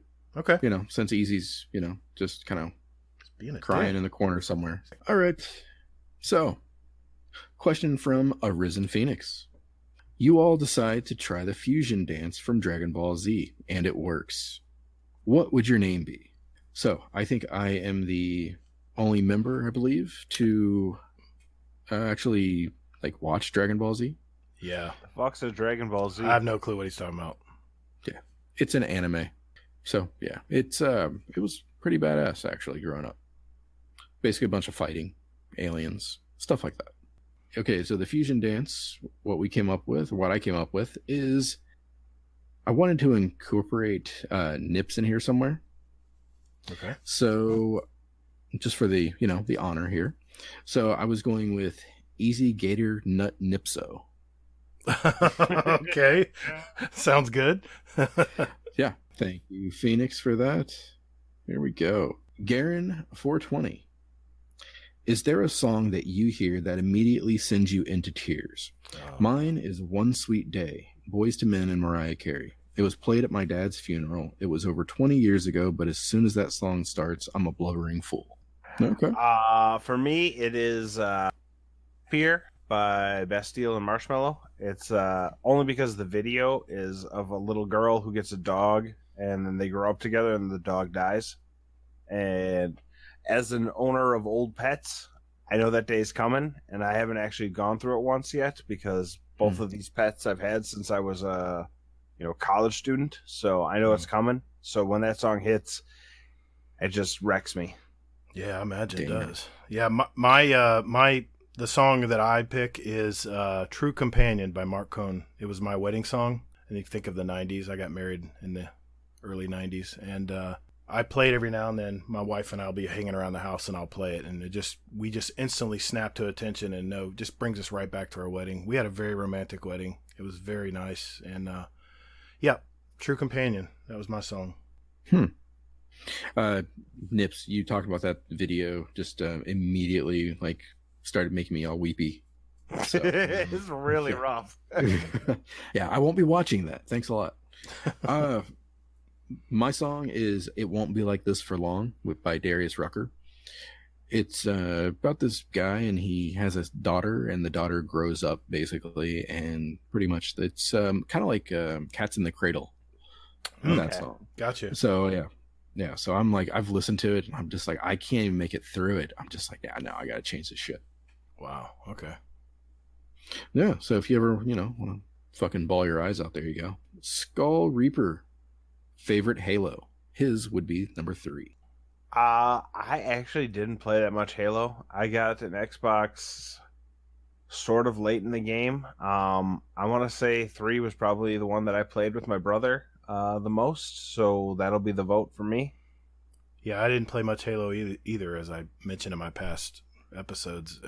I did play the whole story, I think, on Halo 4, and I really didn't, because I didn't play the previous ones, I really didn't have the whole story kind of in my head, so it didn't really mean a lot to me. But I would say Halo 2 is the one I tried with my son and realized it wasn't for me. So I guess that would be my answer. Mine would have to be Halo 2, just because I played that so damn much.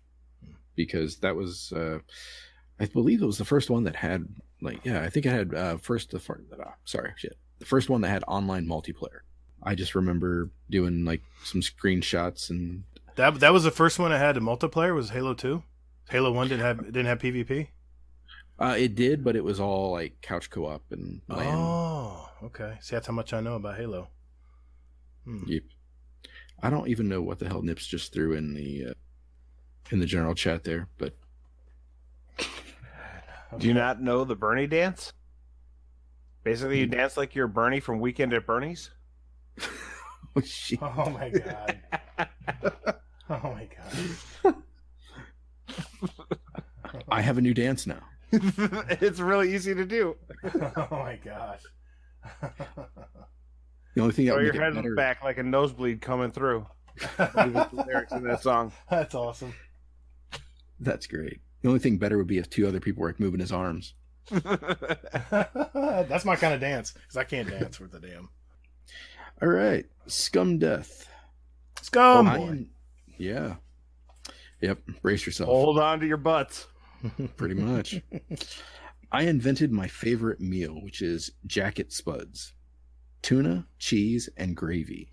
It's delicious, but all my mates think it sounds disgusting. They can all fuck off. Have you ever invented a meal which everybody thought was gross? What do you think, Nips? Anything come to mind? I haven't created anything that's gross. I have a tendency to use ghost pepper salsa instead of water when I'm making tacos. Boy. With the taco seasoning. Holy shit. Which is fantastic if you like spicy food, but for people who don't like spicy food, it's a bit of a turnoff. So that's about as close as I can get. It's like, oh yeah, don't worry about these tacos. It's just instead of water, I use ghost pepper salsa. You probably don't want any, and then just the more leftovers for me. Nice. That is brilliant. I'm gonna do that next time. Easy. What do you think, man? Easy. You got an answer for this? No? Okay. Just be that way, dude. I'm gonna. Come on, asshole. I don't know what's up with him tonight, man. I'm a big banana and peanut butter guy, so I guess that's as close as I'm gonna come to making that's a great meal, man. No, I'm sorry. I keep bringing it up. I'm sorry. All right, Go ahead. Next question. Well, actually, for me, I made Kool-Aid once, and I put about 7 cups of sugar into it. Oh man. So yeah, I loved it because it pretty much had me wired.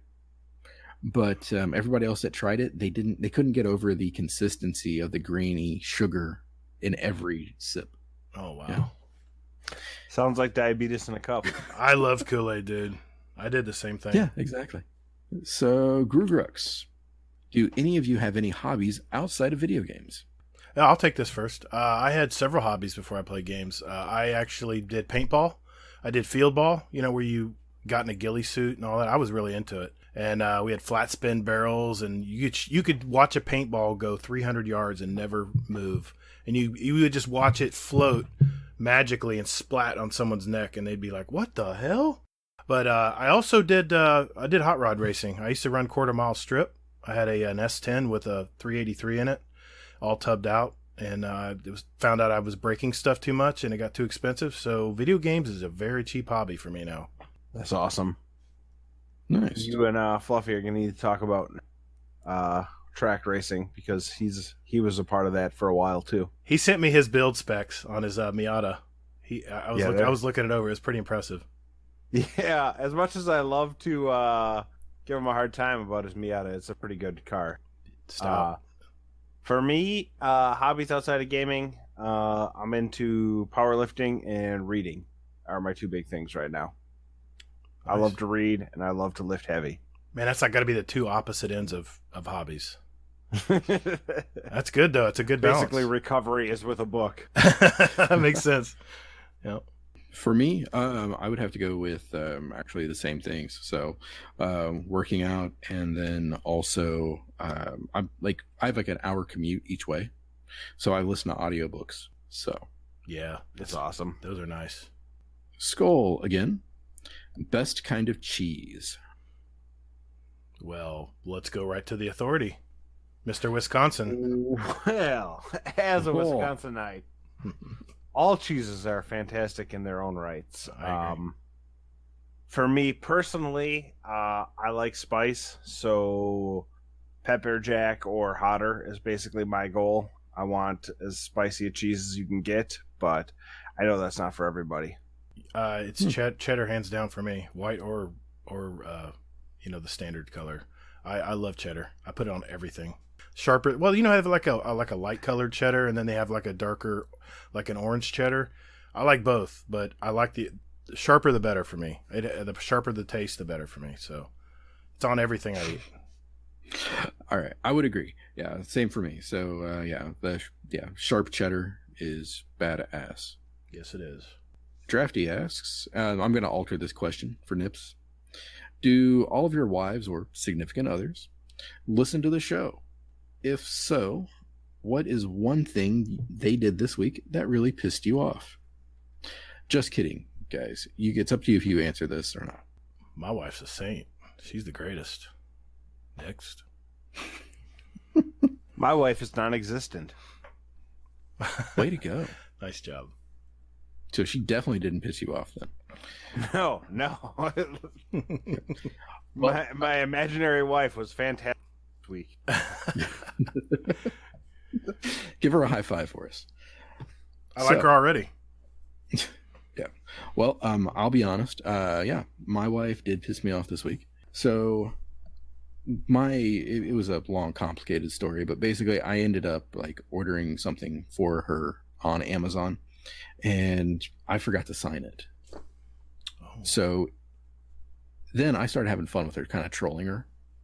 Like, oh yeah, I don't know who the hell.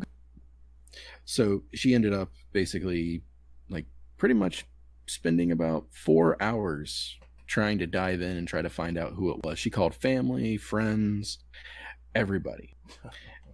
And then she saw this little note in the Amazon box that said, send a thank you. She got so pissed at me.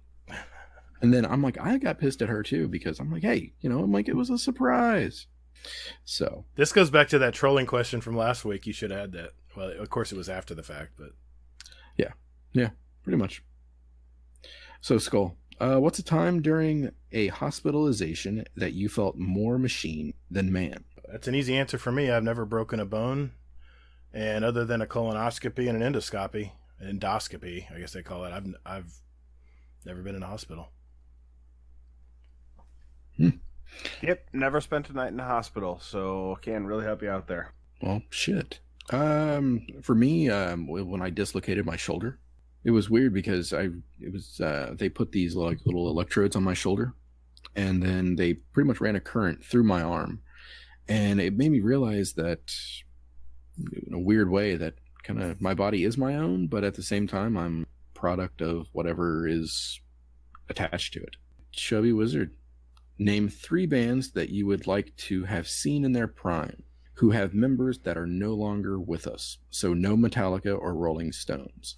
Mine would be Led Zeppelin, Bob Marley, and the Clancy Brothers, and Tommy Makem. I am going to go with a cop-out in the Traveling Wilburys, Nirvana, and the Cranberries. Oh, you took one of mine. Traveling Wilburys is one of my picks. Cranberries, that's a good answer. I would say Led Zeppelin and also Nirvana. I would have loved to have seen them in their prime. No, I guess you could throw Alice in Chains in there too. All right. For me, I would go with The Doors, Elvis, and Prince. That's a solid answers. group. Good answers, dude. Skull Reaper. Favorite movie quote. This is mine. Some men aren't looking for anything logical like money. They can't be bought, bullied, reasoned, or negotiated with. Some men just want to watch the world burn. It's a good one. Mm-hmm. That is a good one. I'm going to go with, please don't wake my friend. He's dead tired.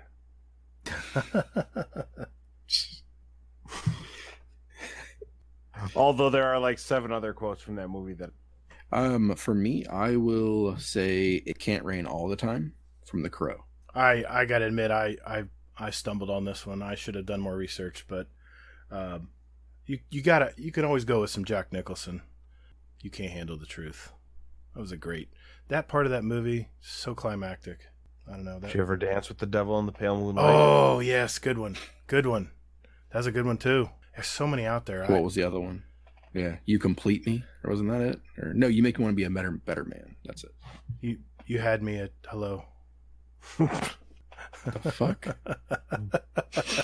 I'm a romantic. I like all movies. Now all of a sudden I just have a picture of Jack Nicholson like in The Departed holding that like black dildo. Oh man, there's so many good quotes. I've dropped the ball, guys. I'm sorry. I should have looked through it more. Amateur bullshit. It's okay. Easy. What about you?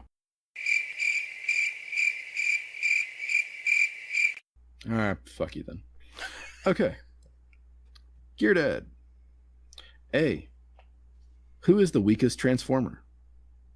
B. Who is the strongest GoBot? C. Who would win if the two were to fight?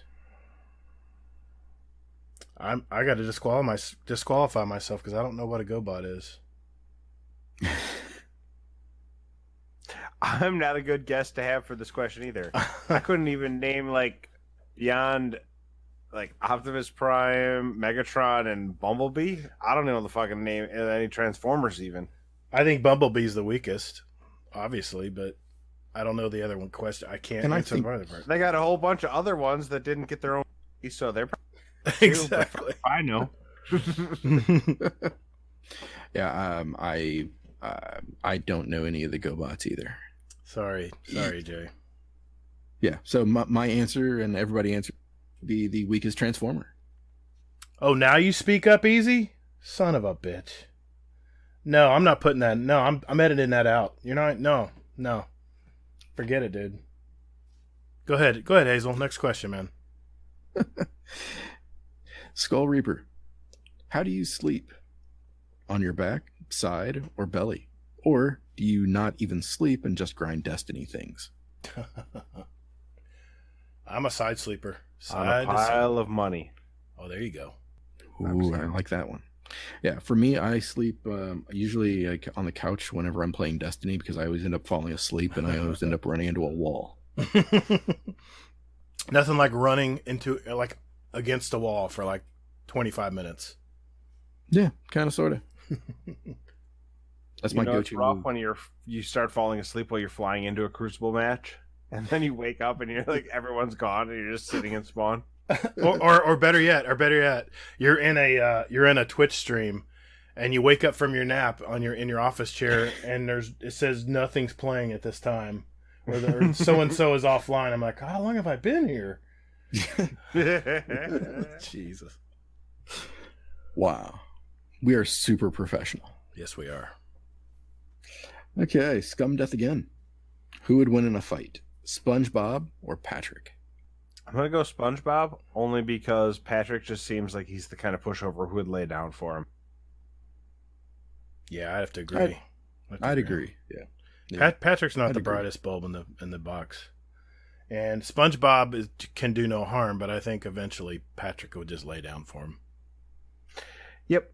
If Patrick actually had fight or flight, he'd probably win, but he doesn't. Nope. All right, another one from Twitter. Gone fishing. The fucking grind. This is what turned me away from D1. Took the fun away. How do you deal with it and keep it fun? This is my buddy Bytord. Well, that's gonna all change, isn't it? Come Shadowkeep. Not gonna have to grind as much. You'll be 750, boom, just like that. You won't have to. You'll be able to jump in and play raids and whatever you want, man. So that's gonna be a moot point. But I mean, I make it a game. I mean, when Destiny 2 Year 1 came out, I had like 5 accounts running at the same time, and I just like the progression part. So when I would finally progress and max out my rank, I would just move on to another account and just do it all over again. I love playing through the stories. I love the progression part of Destiny, and that's how I kept it entertaining. A lot of my friends would be like, I'm done. I have to take a break. There's nothing to do. I'd be like, I got plenty to do. That's how I did it. Yeah, I love the grind. I hate the farming. So if you make me run the same thing over and over again, I'm going to get annoyed. But if I just have to run Strikes or Gambit or Crucible, I'm fine with that. That doesn't bother me either. Yeah, I agree. Yeah. What about the armor? Like for the Solstice armor? That grind. What about that? Well, here's the thing. The Solstice armor wasn't meant to be done in one night. So let's just take the 10 matches of Gambit, right? If you try to play 10 straight matches of Gambit, you're going to be nearly insane by the time that's all over. You're talking about a 3 or 4 hour grind there, even if you're playing Gambit Prime. So what I do is I'll play a couple games of Gambit when in the morning before I go to work, and then I come back from work. I'll play a couple more games, and then before you know it, you'll be like, "Oh, I only got one more Gambit game left." That's how you do it. It's not meant to be done all in one time. The only thing that I felt was overtuned was the EAZ bosses, and they fixed that. Yep. It's 50-50 now on both the chest and the bosses, and you get 5 points to kill the boss now. That's awesome. Right. So the rest of it feels like just normal progression from playing. If you log in and play, you'll get it. The 50 strikes, though, seems a bit much to me. 50. Well, it's like 10 strikes, right, for on the green armor, and then Or no, I'm sorry, the 50... 10. I'm sorry, the 50... Chest? Bounties. Well, oh yeah, but there's so many bounties. you could Like, do anything. Yeah. Each planet has 3, so Mm-hmm. in addition to like the Dreaming City, which has 7. So that one was one that I finished faster than anything else, just because I went to each planet and ran the 3 quick, and then moved on with life. I didn't even do that. I didn't even do the Dreaming City ones. I haven't been Dreaming City in a long time. I did once I got my first character done and I knew it was coming up, I would start stacking them on my other character. Because one thing I do every day is I do the gunsmith bounties, the ones for the enhancement cores and the mod components. So when I'm doing that, I grab a bunch of other bounties and you just do it all at the same time. You're going to be in that planet anyway doing this and that, so you might as well condense it with the gun you have to use to get your bounties done. So that's how I did it. Mm-hmm. SMRT. I mean SMART. Exactly. Yeah, well, I played with Drafty some last night, and what he said is that he was doing the bounties and he was struggling with it, but then he went to the Tangled Shore and there was all of those bounties. Yeah, He's I did just those. like, I knocked that shit out quick. Yeah, there's like 7, I think 7 of those every day. Mm-hmm. Doesn't take long. Yep, exactly. So, the amazing Laz. With the announcement that current vendor armor will drop as 2.0 armor after October 1st, what armor set do you see yourself wearing? Since we don't know any of the Shadowkeep armor outside of the one promo shop. Has it been confirmed that the planetary armor from your that's going to be 2.0? When it drops, it'll be 2.0. How about if I went to that vendor and bought it? Is it 2.0? I think so, yeah. Yeah, if you pull it out. Yep. Wow. I don't care. I'm looking for the best role possible, and I couldn't care less about my aesthetics. I'd have to go with the IO armor. Hmm. It just looks kind of badass with the curves and things like that. I'm gonna go And Crucible. small ass shoulder pads. Yeah, I'm gonna go Crucible armor because it's always badass looking. I think, and I've got like 3,000 Crucible tokens, so I'll be turning those babies in. Whatever gets everything to end in 0, so I hit the next level on each of them. Exactly. I hope 600 is a goal. That would be awesome. Though probably unlikely. Scum death again. I've just put reconstituted chicken on my pizza. Is that worse than pineapple? The fuck's reconstituted chicken? It's made from chicken parts. I'd ask my wife that question. It's made from beaks and every part of the chicken is grind up and then crapped out into a block of chicken. You know what? Like what you like and don't apologize. Just don't offer it to me. Good point. Good point. I think they sell it in Akron. Probably. Yeah, I'm going to go with Nips's answer. Like what you like, Yeah. and, Whoever floats your boat. I don't know There you about go. pineapple's pretty gross though. I don't know. I'll think about that. Yeah. Easy, what do you think? Anyway. I'm sorry. I keep editing his answers out. I'm sorry. I can't help myself. Warcry. Warcry, I guess, was drunk messaging us or something here. We've got like three different questions here. Uh-oh. So, question. Would you eat Chef Boyardee, and would you be a man and eat it cold out of the can, or would you have to warm it up? I haven't had Chef Boyardee since I moved out of my parents' house, so I guess I probably wouldn't be a man, and I'd heat it up because I don't fucking care. Ravioli I would. I used to eat a ton of it as a kid. Mhm. I'd eat it cold. I wouldn't like it, but I'd do it. I'm not into cannibalism, so I'm not going to eat Chef Boyardee. Good point. Good point. Put it on the board, yes. It's a winner. Another one from Warcry. If you had to be a Disney animated character, who would it be? No, my pick would be the mouse, man. He's the guy. He's the man. Yeah. Mickey Mouse. Huh. That's a good question. I don't have a great answer for it. So I'm going to just pick Scar, because that's probably most likely closest to my personality. No, I'd probably have to go with the Beast. Wait a That's minute. a good call, too. Wait a minute. I thought it was a Disney character. Oh, it's any animated character? Disney animated. Oh, yeah. I'm sorry. I'm gonna stick with my answer. Both The Lion King and Beauty and the Beast were Disney movies. Dude, it's been so long. My kids are so old now. It's been a while since I've seen those movies. My bad. I thought That's about so ridiculous in that I was in high school, maybe middle school when Beauty and the Beast came out. Definitely middle school when Beauty and the Beast. Pretty sure it was middle school when Lion King came out too. Yeah, I remember all those times I Yep. brought my kids to the movies to see them. But last animated movie I saw in the theater from Disney was Bambi. Think about how far back that is. Yeah. Well, did you see Endgame? Haha. Oh, good point. But is that animated though? Mostly. Animated character is the question. Mm, You could say like Thanos. Is animated? that Disney though? Is it though? I'd say it's Disney. That's and a I'd Mar- say he's animated. That's a Marvel character, not a Disney. Who owns it though? Yeah, now they do, but not back then. Not when they. Well, maybe you're right. Yeah. Technically, you got me on a technicality, but I'm still sticking to Mickey Mouse. Warcry again. Do you like your chitlins fried or boiled? Or non-existent? That's my answer. No, thank you. I'd go fried. Ugh.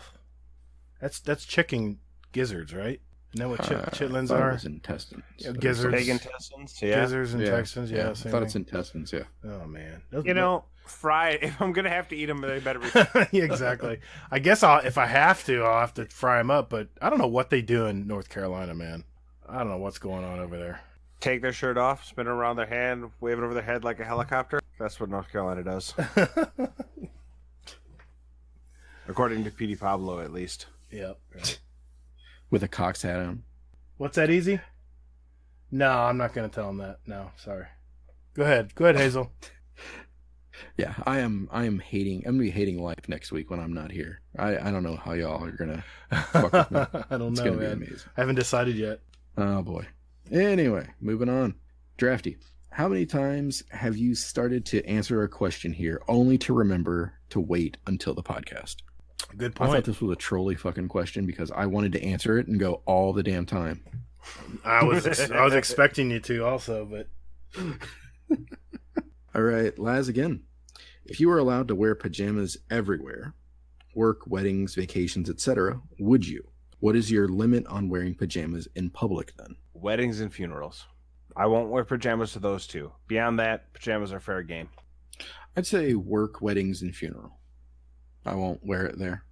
Because work, I mean, if I dress up, I kind of, feel better. I, feel like I can get shit done if I'm dressing up instead of wearing, like, maybe jeans or fucking, sweatpants that say pink across my ass. definitely work, because I'm in my office all the time. I wear pajamas, and I'll just limit that to that amount of clothing in my office. But yeah, that's probably the only place I'd wear pajamas. Yeah, I don't know. I work at a tech company. People don't care what you look like. Just come into work and get your work done. Do they have those casual days where you can wear whatever you want? Every day is a casual day. There Nice. is no dress code. Come to Nice. work wearing clothes. Hard stop. Okay. Nice. Yeah. That's the tech world, right? It's Yep. They don't really care what you look like as long as you get your work done. And you do work a lot. You're going to show up in booty shorts. Someday, when I get a booty that matches them. Damn. I think that might be clipped, by the way. That's fine. And Xanafan711. Question for the show. So, having only played Destiny with Gator on PC, I was under the impression he was a Titan main. Why did you keep this horrible secret about your true identity from me? No, I play all three, brother. I play all three, and I main a Warlock on PC also. But, it's been a while, man. I can understand. You might have forgotten. But I might have been, you know what? I might have been playing a Titan that day. I might have had to get something done. So, no, I still main a Warlock, but I play all three. I'm like Dex. I'll play whatever they need in a raid. You need a hunter with tether. I'll come in with. That's the way I always played. But if I had to choose, Dex has finished one raid in his life. He's Has not he the person really? to talk to Oh. about playing all of them. Oh, okay. Well, I play Crucible with all of them too, but I definitely feel most comfortable with my Warlock. Okay. I would say that he didn't tell you that, Xanafan, because he's a Warlock, and Warlocks are crafty bastards. Yes, we are. Scumbags. Yep, exactly. It's bad when a hunter calls you a scumbag. Hush, Hunter. All right. Gear Dad, is there any current armor that you're set on keeping, whether it's because of looks, rolls, availability, or whatever, now that 2.0 is upon us? Cue the Lana Kane. Nope. I'd go with that too. I'm gonna probably be getting rid of it all. I have a feeling. Eventually. Yeah, I'd agree. I plan on deleting all of my shit. Nobody cares, Easy. Sorry. Go ahead. That fucking guy. First he doesn't respond, and then you can't shut his ass up. No, I'm looking. He's sending me direct messages. I'm like, sorry, dude. I'm not saying that. Go ahead. I'm sorry. Continue. Fucking guy. Okay, Scumdeath. What is a hunter? I've never been a hunter in all of Destiny. I just don't see the point. Neither do I. They're little skinny players. They jump and hop about like little elves, and they got their little bows and they're shooting people with them, and that's about all they're Not good for. killing. No, they just piss you off, and they try to jump above you with a shotgun all the time, thinking you're gonna fall for that. Never works. Totally works all the time.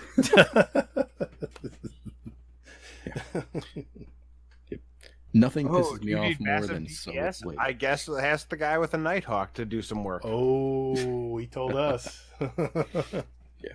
Nothing pisses me off than Solo Blade Barrage. Blade Barrage. Yeah, Blade Barrage. I can't even do it. Jesse does it the best. Yeah, Yeah. absolutely. Yep.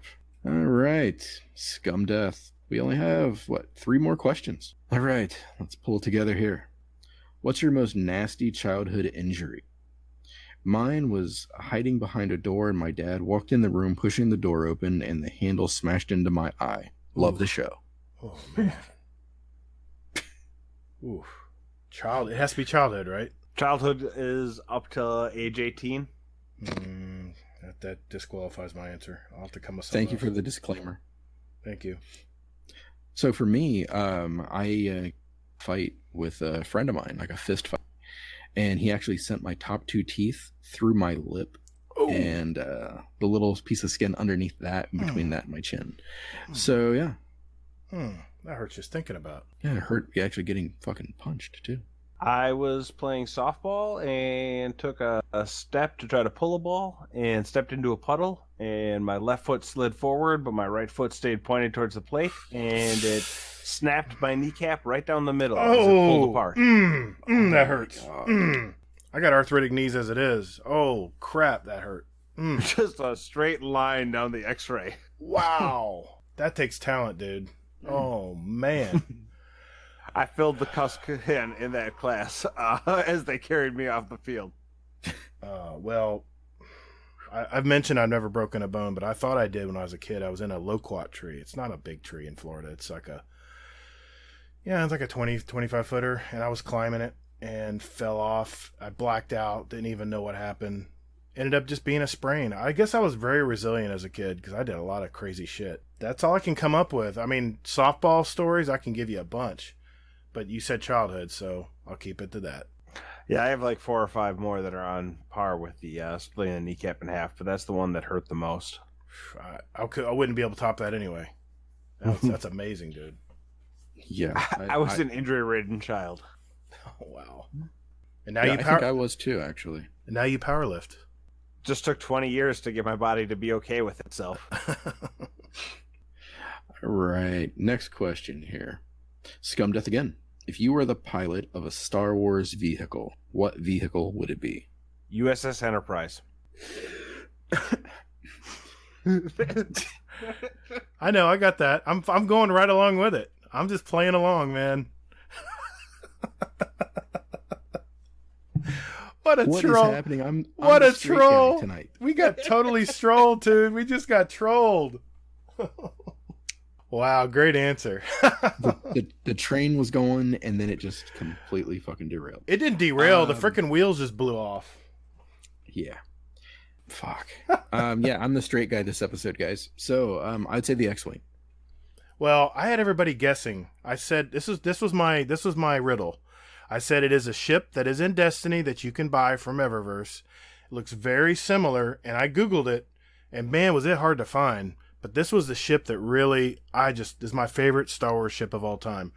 Think back to 1990s, the crappy Star Wars movies. You remember the Queen of Naboo? Remember her royal starship? It was like totally silver, totally sleek, very long nose, had 2 engines up top. If you look in Destiny, there's a ship that they sell, and I bought it. And I'll put a picture of this, the Naboo Queen's royal starship. I'll put it in the Discord tomorrow, and you guys will see it, and you'll know right away what I meant. But that was I don't think anybody guessed it. That was my. Is that the movie with the whales? No. Oh my god. Was Kirk in that one? I thought that was one with Gandalf. Oh my god, you guys are all over the place. I can't keep up. Holy shit. But that was my answer. I didn't know if anybody would come up with it. All right. Great question. So Kingsley Mack had his question, but we're going to skip that, actually. Spoiler alert, he will be a guest in the future. Yep. And the last array was the right answer, anyways. Quite possible. You'll have to tune in to see what that answer was. Okay, last question. Gru, when is AKA Gear Dad going to be on the show? I miss him. And yes, this is a question for the show. I'm guessing he missed him because he can't see him, because he's so small. Oh, you went there. I really hope that he is on our show in the future. I think he's got a lot going on right now, so I've kind of been hesitant to ask him. I absolutely hope that he's on our show in the future. We'll have to look into that. I would be very excited for that show. That would be a great because show. Jay is the best. Yeah. Yeah, we love you, man. We hopefully you'll say yes and you'll be on our show soon. I would agree. Just an aside, I have so many great guests coming up. I've reached out to a lot of people, and we have some stellar guests coming up. Present company included.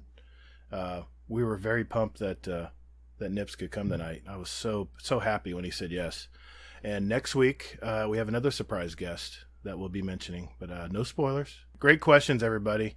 Thanks for submitting them. And like I said, we usually record on Thursday nights. We recorded on Friday this week. I wanted to say thank you to Admiral Nips because he gave up his raid night to be here tonight. So his raid team, sorry, you can blame Guardian Downcast for that because we had to make a change at the last minute, and Nips was very cool and said, absolutely, I'll do whatever you guys need. So just wanted to say thanks while I'm thinking about it here. They're all playing Crucible anyways. Well, anyway, make sure to blame Easy. That's he's the one that actually pulled Nips away. That's the takeaway here. That's the takeaway. Hashtag blame Easy. Exactly. Let's get it trending. Exactly. Good point. Well, it is that time, guys. Thanks again for your questions. We are going to add our songs to the Guardian Down playlist. And Easy said, you know what, guys? I'm not going to be there tonight. I'll watch you from the chat. I'm not going to say anything. So you guys take my pick. So I said, hey, absolutely. We are going to do exactly that. So we each are going to put in 3 songs each tonight. So if you want to know where these songs are going, it's the Guardian Downcast playlist. It's on Spotify. And I'm going to go first. Since we talked about bands that were in their prime that have lost a member, I'm starting my first song called Voices by Alice in Chains. It's from the Devil Put Dinosaurs Here album, one of my favorite Alice in Chains albums. It's not brand new, but the new singer is in that song now, and that's my first song. My second song is called Back Down by Bob Moses. It's kind of a pop song, but it's really catchy, and it's one of my favorite songs. I listen to Sirius Radio a lot on the Alt channel, Alt Nation, and that was one of the songs that kept popping up, and it's a great song. You got to listen to it. And then my last song would be 2 a.m. by Bare Hands. That is another great alternative rock song that I think you guys will like. Once you guys told me I had 3 picks, it made it pretty easy for me to choose because I wanted to have a theme for my picks, and I wanted to pick songs that I haven't put on any other playlists. All right. Because I've been good so far, not putting anything on Dad Tales that I put on the Potato Thumbs podcast, that I put on the AMP podcast. So we have 3 new unique ones, and I decided I was going to pick a song from an artist from your state. So from the great state of Ohio, great being in finger quotes, I've got Marilyn Manson, Dope Show. Nice. I'll take that. Our good friend Gator from the state of Florida, feels like it has to be a Flo Rida song. We're going to go with Let It Roll. All right. And lastly, Easy, being from Texas, we're going to go with Pantera's Walk. That was the theme. The last song threw me off. I couldn't figure out. I didn't know Pantera was from Texas. Yep. Nice so, job. One from each of your states. Very good. Very good. Well played. So for me, I was diving in like the artists and things like that, and I actually ended up going with all 3 of the artists that I mentioned previously. So Jailhouse Rock from Elvis, People Are Strange, The Doors, and then from Prince it was Nothing Compares to You. Oh, that's a good 3. Great That's a really songs. good 3. Those are solid, man. I didn't want to go with like the most popular ones, so I just wanted to Right. go with some of those. So Well, I wanted to thank you guys for putting those submissions in for us. And Easy, I appreciate you giving us up your choices, man. That was really cool of you to do. Anyway, I think that's it, guys. I think we're finally at the end. Thank you very much, Admiral Nips, for being on our show, dude. thank you, Nips. Yeah, man. We really appreciate you coming on. It was absolutely fantastic. Thank you guys for having me. Big smile on my face. That's all I can ask for. Man, I was so pumped when you said you'd be on, so it made my week, man, to know that you were coming. So, well, speaking of that, Mr. Nips, how can people reach you? You can find me on Twitter at Admiral Nips, or find our show at Potato Thumbs. or Potato Thumbs Podcast. I'm not really sure which, but come to the Death RX Discord. You'll find the PvP League. You'll find our weight loss challenge, and you'll have a good time. All right. So, the Hazelnut at Twitter. So the Hazel NT, and then on PlayStation 4, Hazel NT. And once I actually crack open the box on my Xbox, I will find out exactly who the hell I am there. Exactly. Well, I wanted to also thank a new Twitter follower this week, at Demos Saber, aka Dredgen Saber. I appreciate that, man, for following us on Twitter. Just want to mention that. We appreciate that. And you can find me at Todd the Gator on Twitter. I am GATR _ in between on PS4 and now on Steam. I changed my name. It's not Instigator anymore, so it's Gator, just like it's spelled everywhere else. You can find us on iTunes, Spotify, Google Play, Podbean, Stitcher. I think we have a YouTube channel. It's not quite operational yet, but we're getting there. You can also email us at guardiandowncast@gmail.com. And we have a Discord as well, and I'll put the invite link in our show notes, and you can click it and go right to our Discord. We appreciate you if you come on and visit us. Thank you all so much, guys. And later, Guardian. Have a good one, guys.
Someday, when I get a booty that matches him.